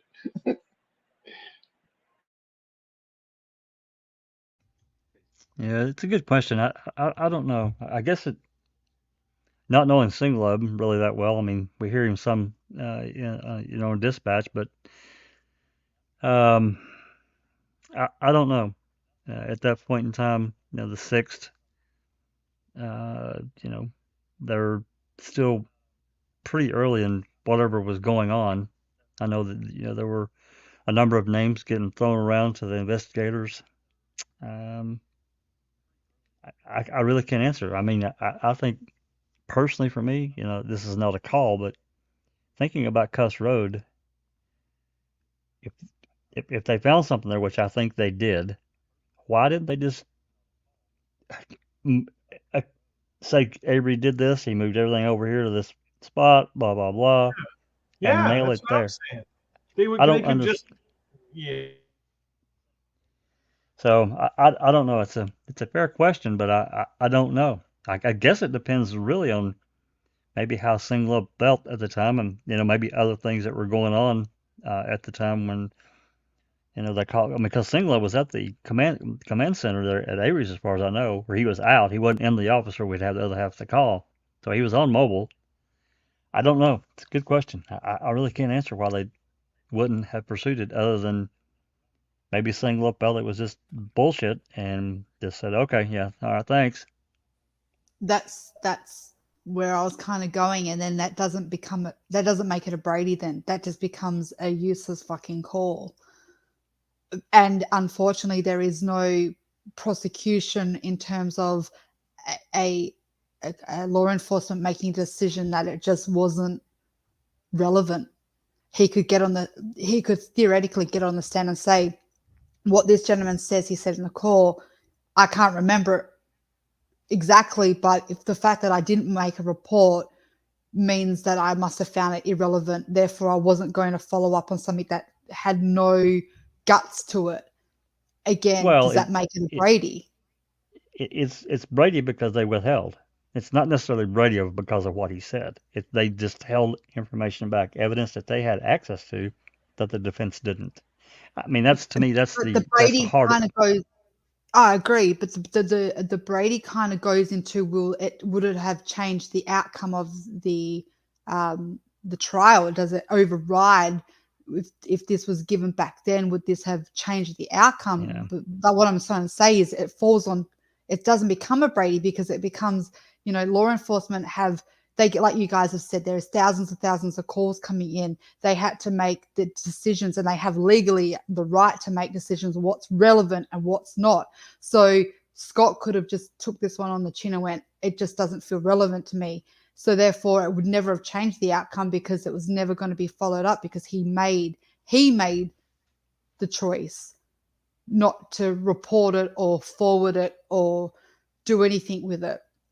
In a sense, this is what I mean in terms of the layers. This is why I wish we had like a lawyer on here to really break this part of it down for us, because I get the Brady aspect. The Brady, they withheld the call, but the layer of that is, would it have changed the outcome?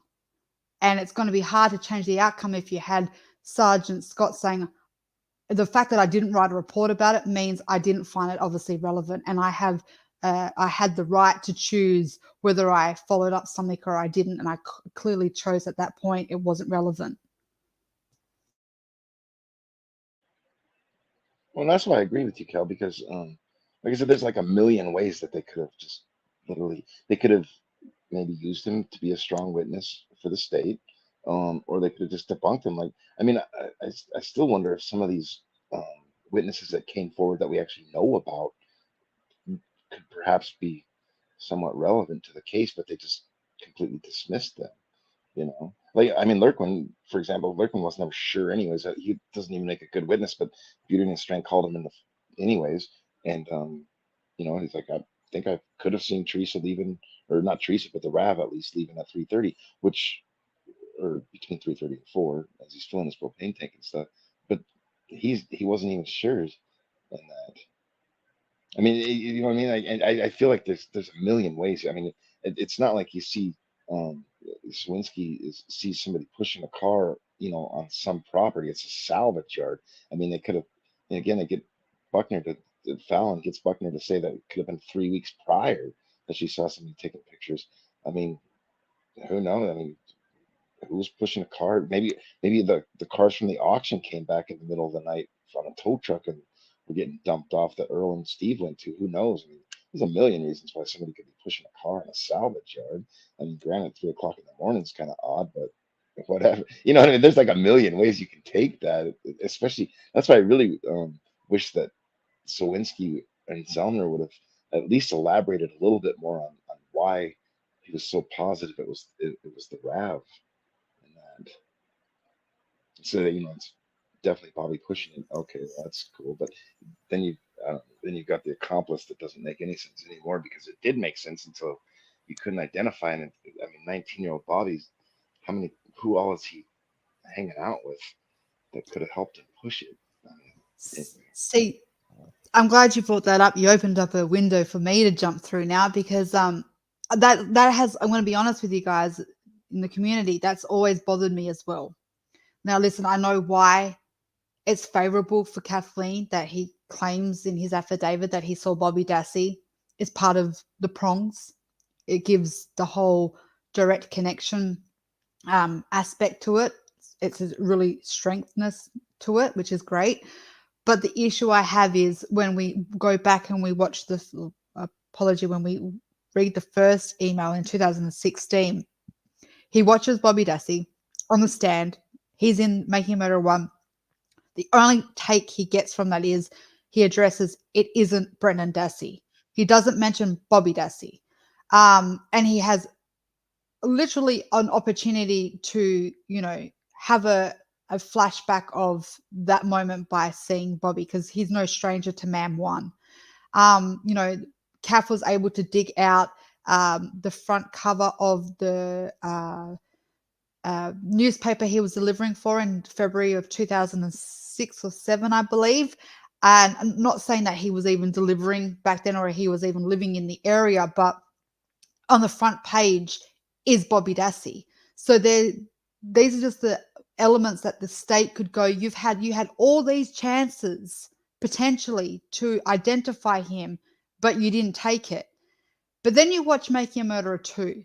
Now we're literally in the peak of it. We're in the last episode now. We've just come off a premiere, which is episode 9, and it's a whole reenactment of Bobby Dassey around that Rav. And this is what I was going back to when I said that the mind is really interesting.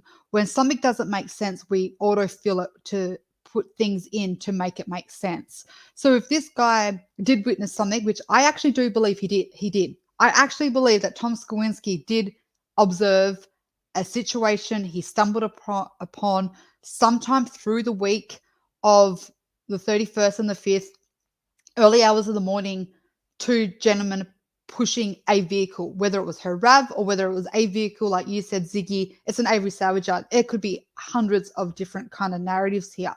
But I do believe he did see something.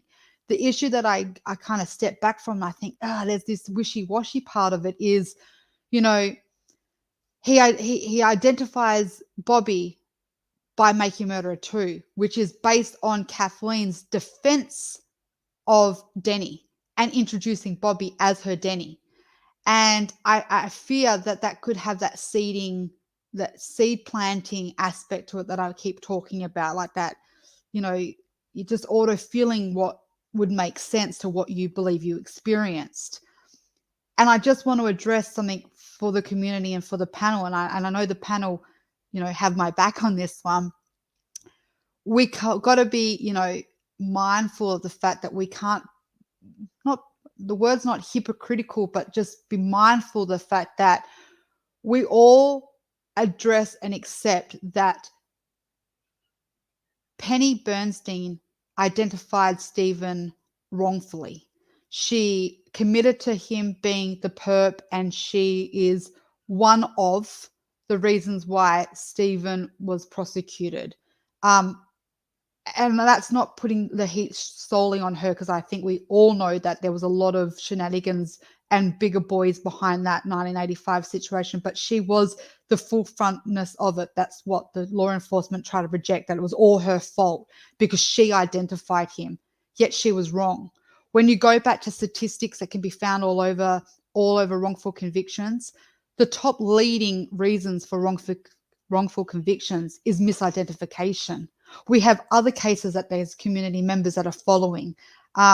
There is that Luke Mitchell, I believe, that there is a potentialness of a wrongful misidentification with him in his case, and it goes on and on. So the issue that I find with, you know, committing for Tom Skowinski, and more so for us as, you know, the general public observing, and although we're following along, we have to be mindful that wrongful conviction of misidentifications is a very, very real thing. So just because he says it was Bobby, I don't think my head is at now, I don't believe that has been proven. I think that it just makes a great part of a story, in a defense story, but I think it has a long way to go.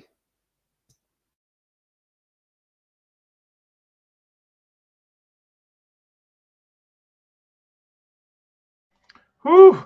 Well, I think it was a pretty thorough answer there, Kel. I asked people to kind of restate some of their questions as we kind of got lost in the shuffle. So I'm going to try to go back and see what we have. Rumor has it says, so if they asked and they withheld, how is that not a Brady? I think that's more of a rhetorical question at this point. Well, let me see what else we got. Unless you guys saw one. Is there an actual plausible way to plant that blood, or was it just falsify in the lab? Well, Remiker, Colburn, and Link collected blood out of the bathroom on the 5th. So, as far as I'm concerned, that probably could have happened. On the evening of the 5th, they went back in after the alert that the dog gave and collected that blood. They were in there for about 3 hours. Yep. Here's one. All Sherry has to do is switch the swabs that say Rav instead of Pontiac. I mean, I can't really deny that that's not, you know, a possibility. That is correct. Sorry, Ziggy, I don't know if you're going to address it. Go for it. You might be addressing it. Zoner did test sheet swabs from the seat or whatever. Yes. Of the Rav. Yep. this isn't about just the swabs anymore. It goes beyond the swabs. This is where there's been a little bit of a miscommunication with the community. It wasn't just, okay, so let me get this out. I'll do it really quickly. So yes, the swabs are significant because the swabs were given to KZ to test. When they tested it in 2017, they realized that the swabs didn't hold enough DNA on it. They needed more. So she then ended up having to send to her independent expert, blood expert who did this DNA testing, the flakes. So the flakes then got added to the testing so that they could produce more DNA because the quantity and the quality was so low with just the swabs. Then they realized they needed a little bit more. So then they gave her the seat cuttings of the RAV4 with the blood on it. And she also sent that to this independent lab, and they used that as well and they mixed it all in to make the, excuse me, hang on. They used all of it to get more of a quantity. Then they were able to test it.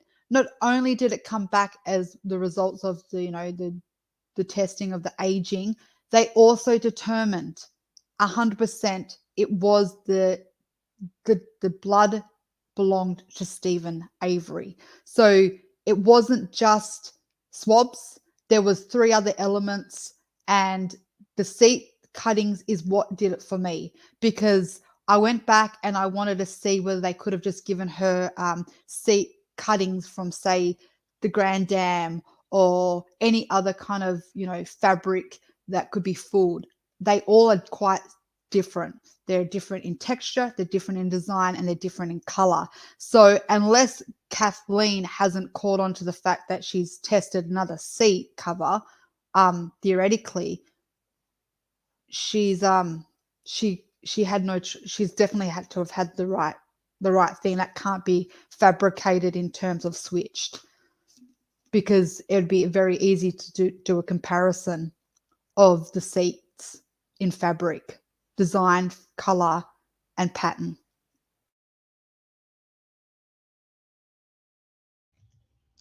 I think about the seat cover, and I think about that CD case with all that blood all over it, and where the hell did that come from? I don't know. I don't know. I can't speak enough about it because well, I mean the CD cover. Yeah, well, I mean you can see that CD case. It was sitting there in the passenger seat. I don't know. Yeah, it's a really good, interesting question.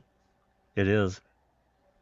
And just for everybody that knows, I pulled the 974 statute up because Ziggy was talking about Now Rider and Drizzen, and I just wanted to look at the different 97406 options, and this is option 974. If you look at I can scroll up here in a second to 97406, but this 97407, motion for post-conviction DNA testing a certain evidence.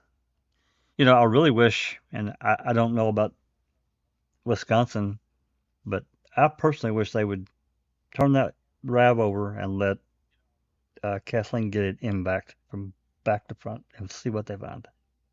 That I would love to see that. Would it prove anything? I don't know. And A23, that's another one. Retest it. The fingerprints, run them through CODIS.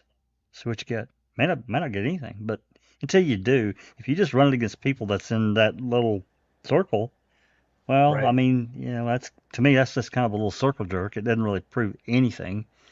I like the license plate, Jack, in that line. You know why I like the license plate? Because you have to actually wrench on it with your hands, right? If you're not wearing gloves, you really got to put your hands on there and really squish hard. And that's why the license plate for me has always been an interesting one. And that would be such a great application for technology like the MVAC, that if you can't see it, I mean, what was the rule of thumb is if you can see it, you don't need an MVAC. If you can't see it, Right. MVAC it, right? So if you can't, if you're not sure, and you go in and you find someone's DNA who shouldn't be back there mixed in with her blood, then we got major problems, because we're having okay, there's a what do you guys think about that? What if, just say what if, this would somehow happen and they get to test her blood stain, and her blood stain in the back is mixed in with another person's profile, and they pull two profiles, maybe the potential killer, and it's not Stephen Avery's blood mixed in with her blood. Is that the evidence that would I think that could definitely could trigger evidentiary hearing. Absolutely. I mean, me personally, I fear that Rav is gone. I don't know that, but right? I hope it's not. I hope it's still there, and there's always that potential to get it tested. But that's just a fear. Before I shut this off, this is the 97406 motion, which KZ's. This is the which she's on the third one now with what's been submitted. I'm gonna just scroll through here. I'm not gonna read any of this to show you these are exceptions and procedures and so forth, as you see here on the left. And then you can see this multitude of things that have been added to 97406. I guess there's citations and various things that they've added. It just goes and goes and goes and goes. I was like, holy, it's been a while since I looked this up, but my God. Anyway.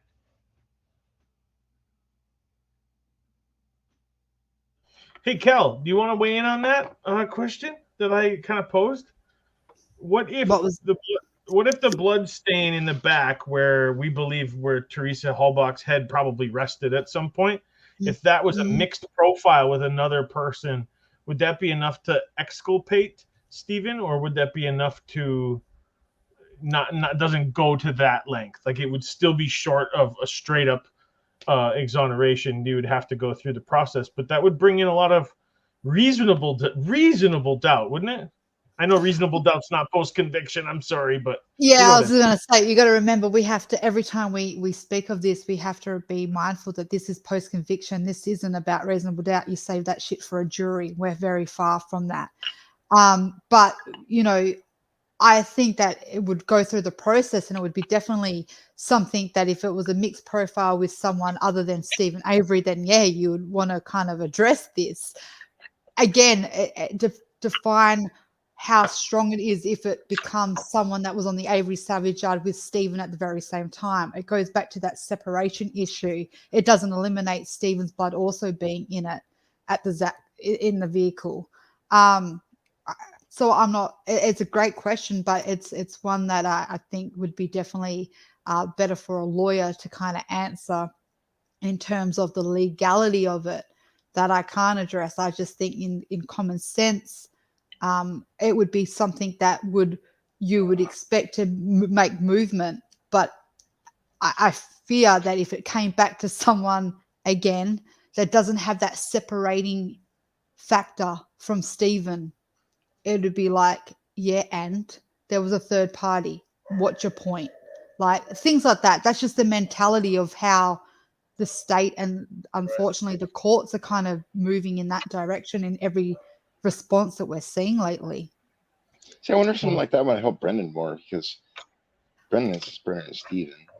That is very true. That is definitely something that I've been thinking lately about, in terms of, you know, it is, although they are connected cases, they were trialed separately. So, I know that a few of us have voiced this. I don't know if we've kind of said it openly in a live or a recording before, but I'm happy to voice my opinion now. I always considered that Tom Skowinski, for example, would have been more beneficial for Brendan Dassey, for if they had made the motion of new discovered evidence and got him through the courts as a credible witness, like the credibility through him first, left out the Bobby aspect and more focused on it just wasn't Brendan. Once you get that in and it gets taken in, then it opens up the can of worms. Unfortunately, I think it's because Kathleen was presented it. She was alerted to it.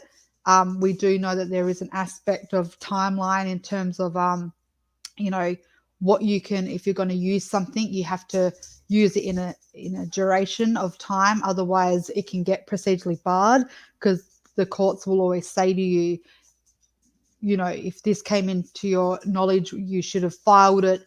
You can't just bring it up later. You should have brought it up when you kind of found out about it. You've done your vettings and such. So maybe that's why it wasn't handed over to the Brendan team more so. But it's something that I agree with you, Ziggy. Some things I think could have been more beneficial at this stage for Brendan.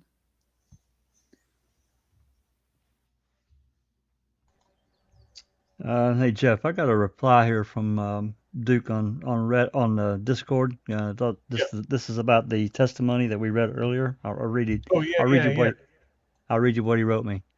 He says, "So Jack, that document is from Ertl's testimony at Brendan's trial, and it proves that Ertl wasn't notified about Stephen's burn pit until 3 p.m., not 1:30, like Sturdivant says, and when first bone was found.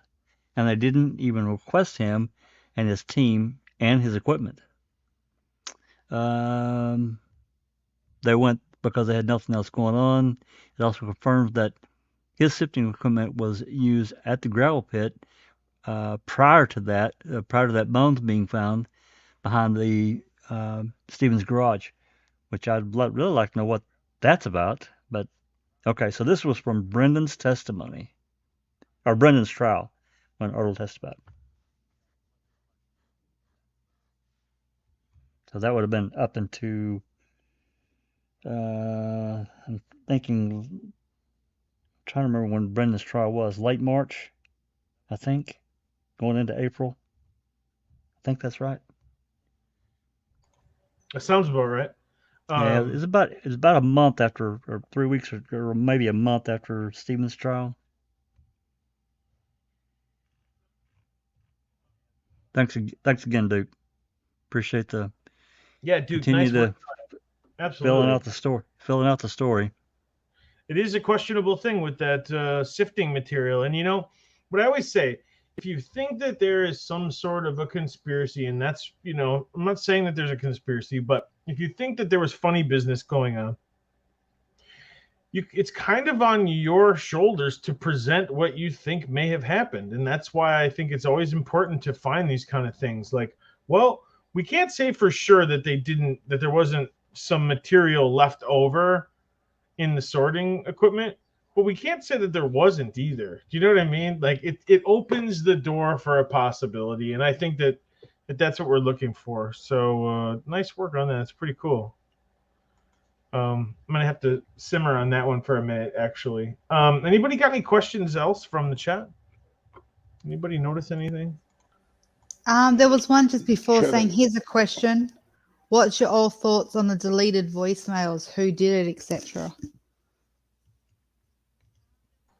Could it be non-nefarious? Can I tack that on there? Is there a possibility that it was non-nefarious but later perceived as not as nefarious? You know what I mean? Like Mike Halbach deleted some because he's trying to make room, and then later when it came out in court, he's like, "Oh shit, I guess I shouldn't have done that. That really was stupid. It looks like we're covering something." Maybe, but I think also back in when I had Singular, after so many days, your oldest voicemail, unless you specifically saved that voicemail, it would delete. It would self-delete. It was an automatic thing. It wasn't like if your phone got shut off, then that and it right, it would roll. That's right.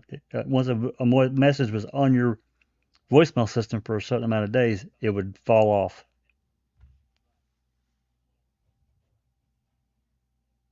I don't know. I don't know if I don't know.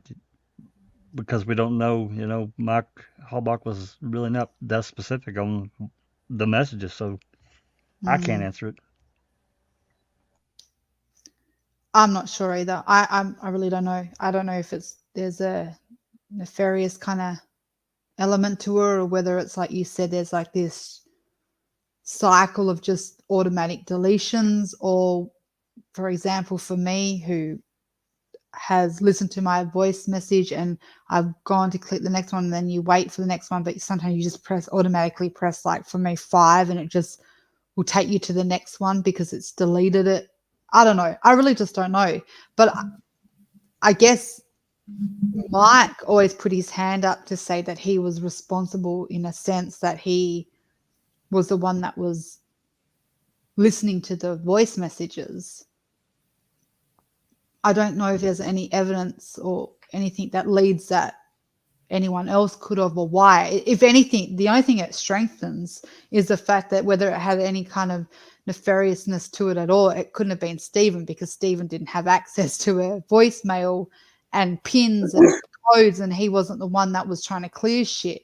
If that even goes for the killer in a sense, unless it was someone personal to her that knew that information and was just deleting stuff. So I don't know. I don't know what the answer is to this one. I've got his what he said in court on my screen.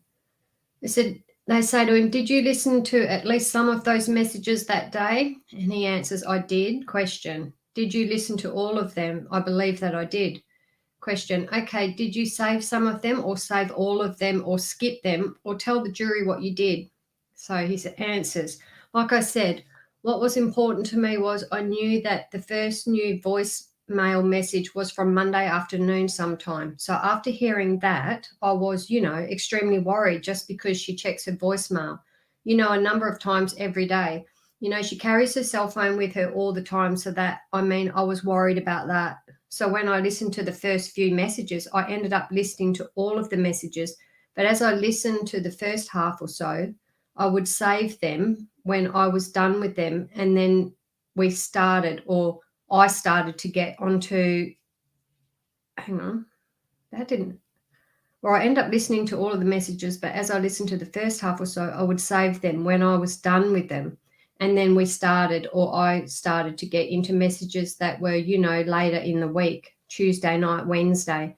And at that point, the messages just, didn't tell me anything about where Teresa was. Just, it was a lot of stuff about work and friends calling about, what they were going to do that weekend. So I did begin to skip them, but yeah, I do believe I listened to at least parts of all 18 messages, but I did not save. I must have saved half of them.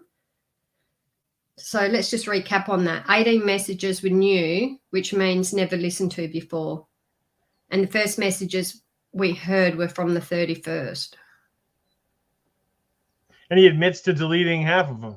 Yeah. I mean, there's whether he did it on purpose or not, there's what we're looking for. There's where the messages are gone. Yeah, right? well, he says that he listened to them, and if they weren't really relevant to where she was, but then he said he didn't, don't know, and he wasn't alone either. He says we.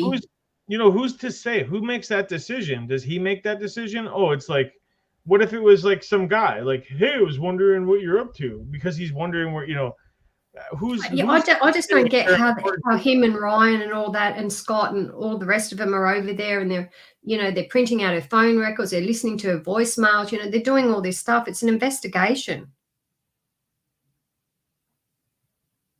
And you don't know what tip is going to lead you to find her. So why would you delete it? If it was a friend at work, or it was, how do you know they're not involved? Like, you know what I mean? Like, you don't know that for sure.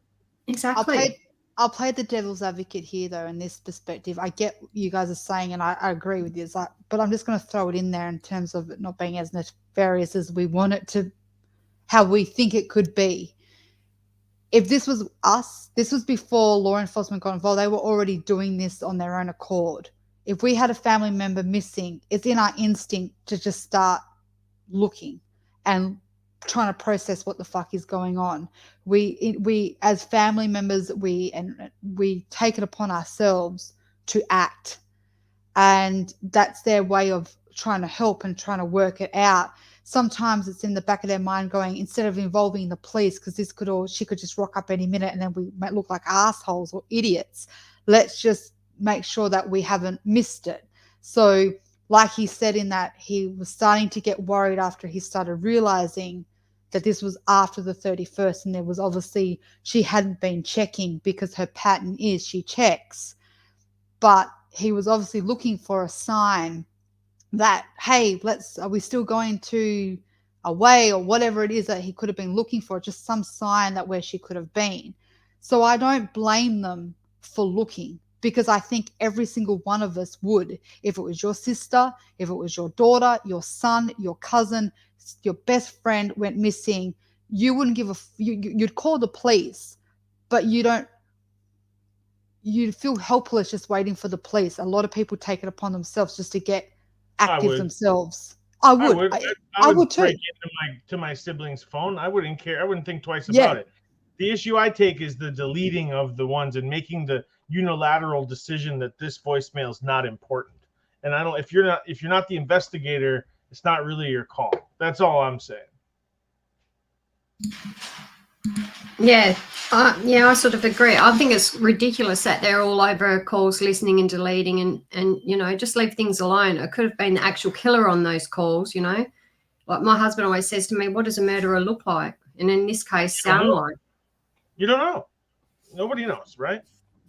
Exactly. And in this case, what do they sound like? It could be anyone on those calls. How many voicemails are on the CD though? Is there 18 of them? No. Which one are you talking about, Ziggy? The voicemail CD.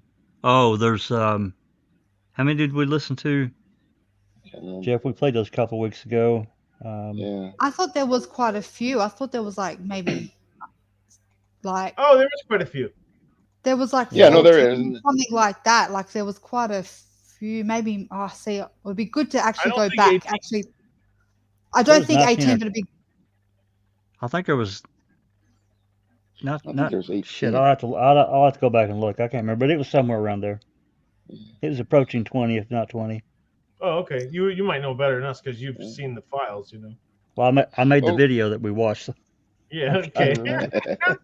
Well, because Mike's assessment at trial is pretty accurate, at least with the voicemail. Mainly just friends calling to see what they're doing this weekend. Some work calls. I mean, I'm not going to listen to Dan from Color Lab, explaining how she's and think anything as far as that, or delete it.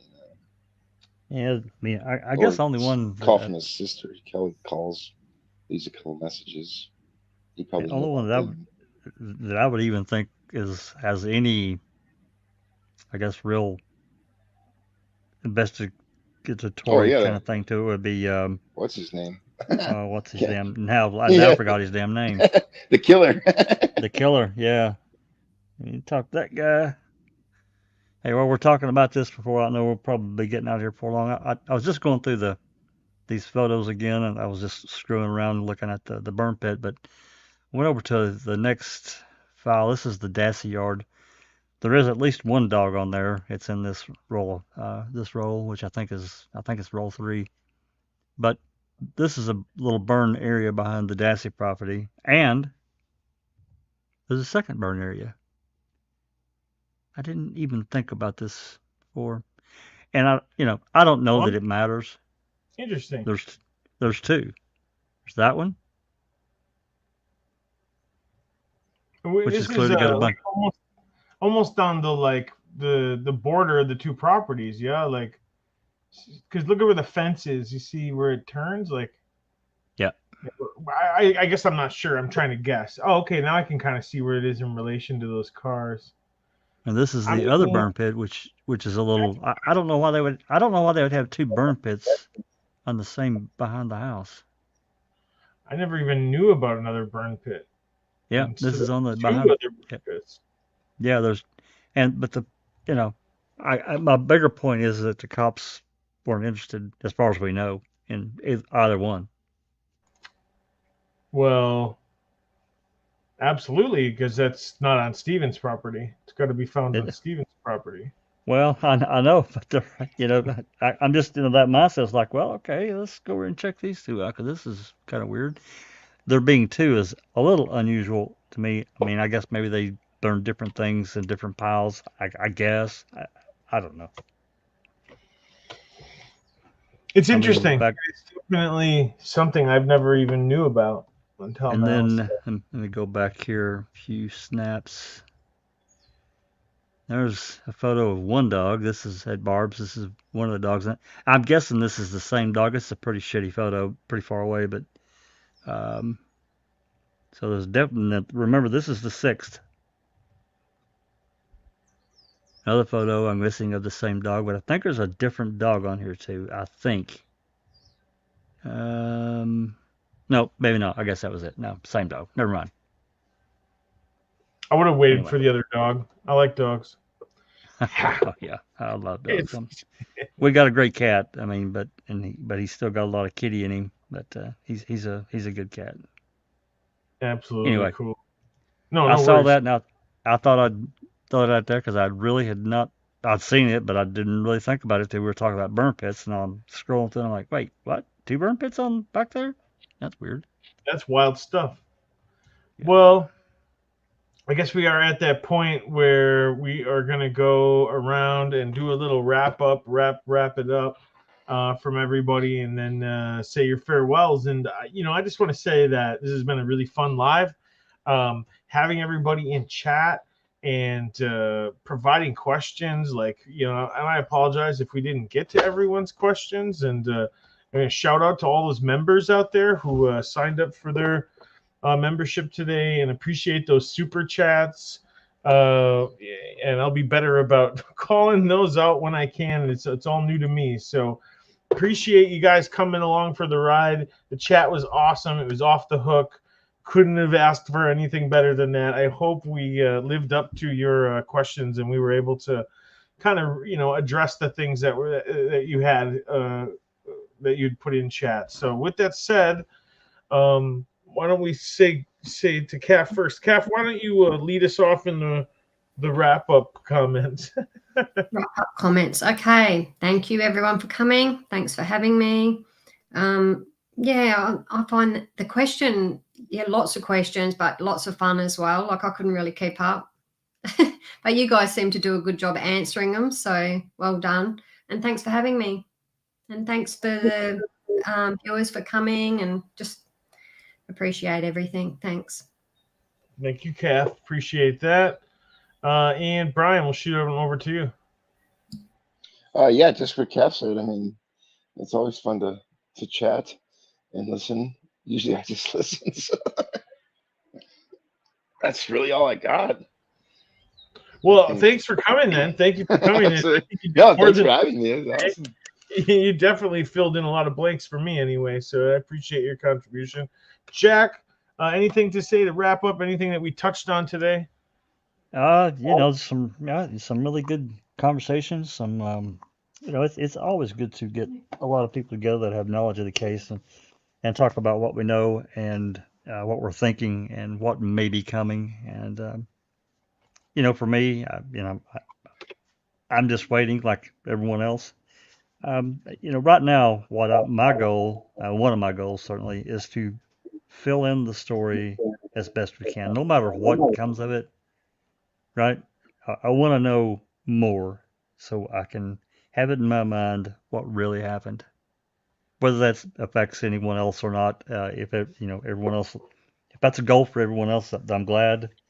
But this is something personal for me, because the more I found out, just like everyone else, the more questions I have, because I see end events of something that's occurred. But I don't get that. We don't get that front part. It's kind of like the Swinsky call. We got the front part, but we don't know what the fuck he said to single up. So it's that blank area I want to try to fill in. With that said, I want to say congrats to you on hitting the 1K. Woo. Fantastic. Oh yeah. Well, thank you, Jack. I appreciate that. Yeah. No, that's a pretty hard milestone, and for anyone that has ever started a YouTube channel in today's climate, unless certain subjects, you can get 100 million, well, not 100 million, but you get 100,000 subs real quick. But it depends on what you have on your channel. In this genre, hitting 1,000 is not easy. It really isn't. So Well, appreciate that, Jack, and I appreciate those comments and you guys, getting memberships and dropping super chats, and big thank you to that for hitting 1,000. And just want to say, like, it means all those tireless hours of editing are finally getting some recognition. So I appreciate that, and you bet. I take everything that you guys, your generosity and your comments are just as important, and I appreciate that. So, trying to do the best. This season of making a murderer 2 is going to end, and this summer we're going to do some more lives. I think we're going to expand and do some more lives like this on Friday nights. So you Sure. guys that are out there, listen for Friday nights. So and we'll continue to do that. Lives on Tuesdays and Fridays, probably the opposite week. So you're still going to get some content from us at least once a week, and then we're probably going to find something new. Something new is coming down the pike, and not sure what it'll look like. Probably a little different than this one. I know one thing that's coming down. I know one thing's coming down the pike. Supposed to be convicting a murder. Well, yeah. Let's. Well, that's a whole can of worms right there, isn't it? Sure is. So, but yeah, stay tuned. There's going to be some movement out of the channel yet. Just because this season is ending doesn't mean that this channel is going to wind down. And in fact, it's just going to probably increase on some lives for a while. And so keep those questions coming. Appreciate everything you guys did to get to this point. Let's keep it going. Let's use the momentum to get the word out and see what we can't do to help bring this thing to a close, or at least at the very least have a clearer picture and better understanding of what actually happened. So with that said, for Jack and Kelly and Brian and Calf, this is Jeff Jones saying this has been Discussing a Murderer live.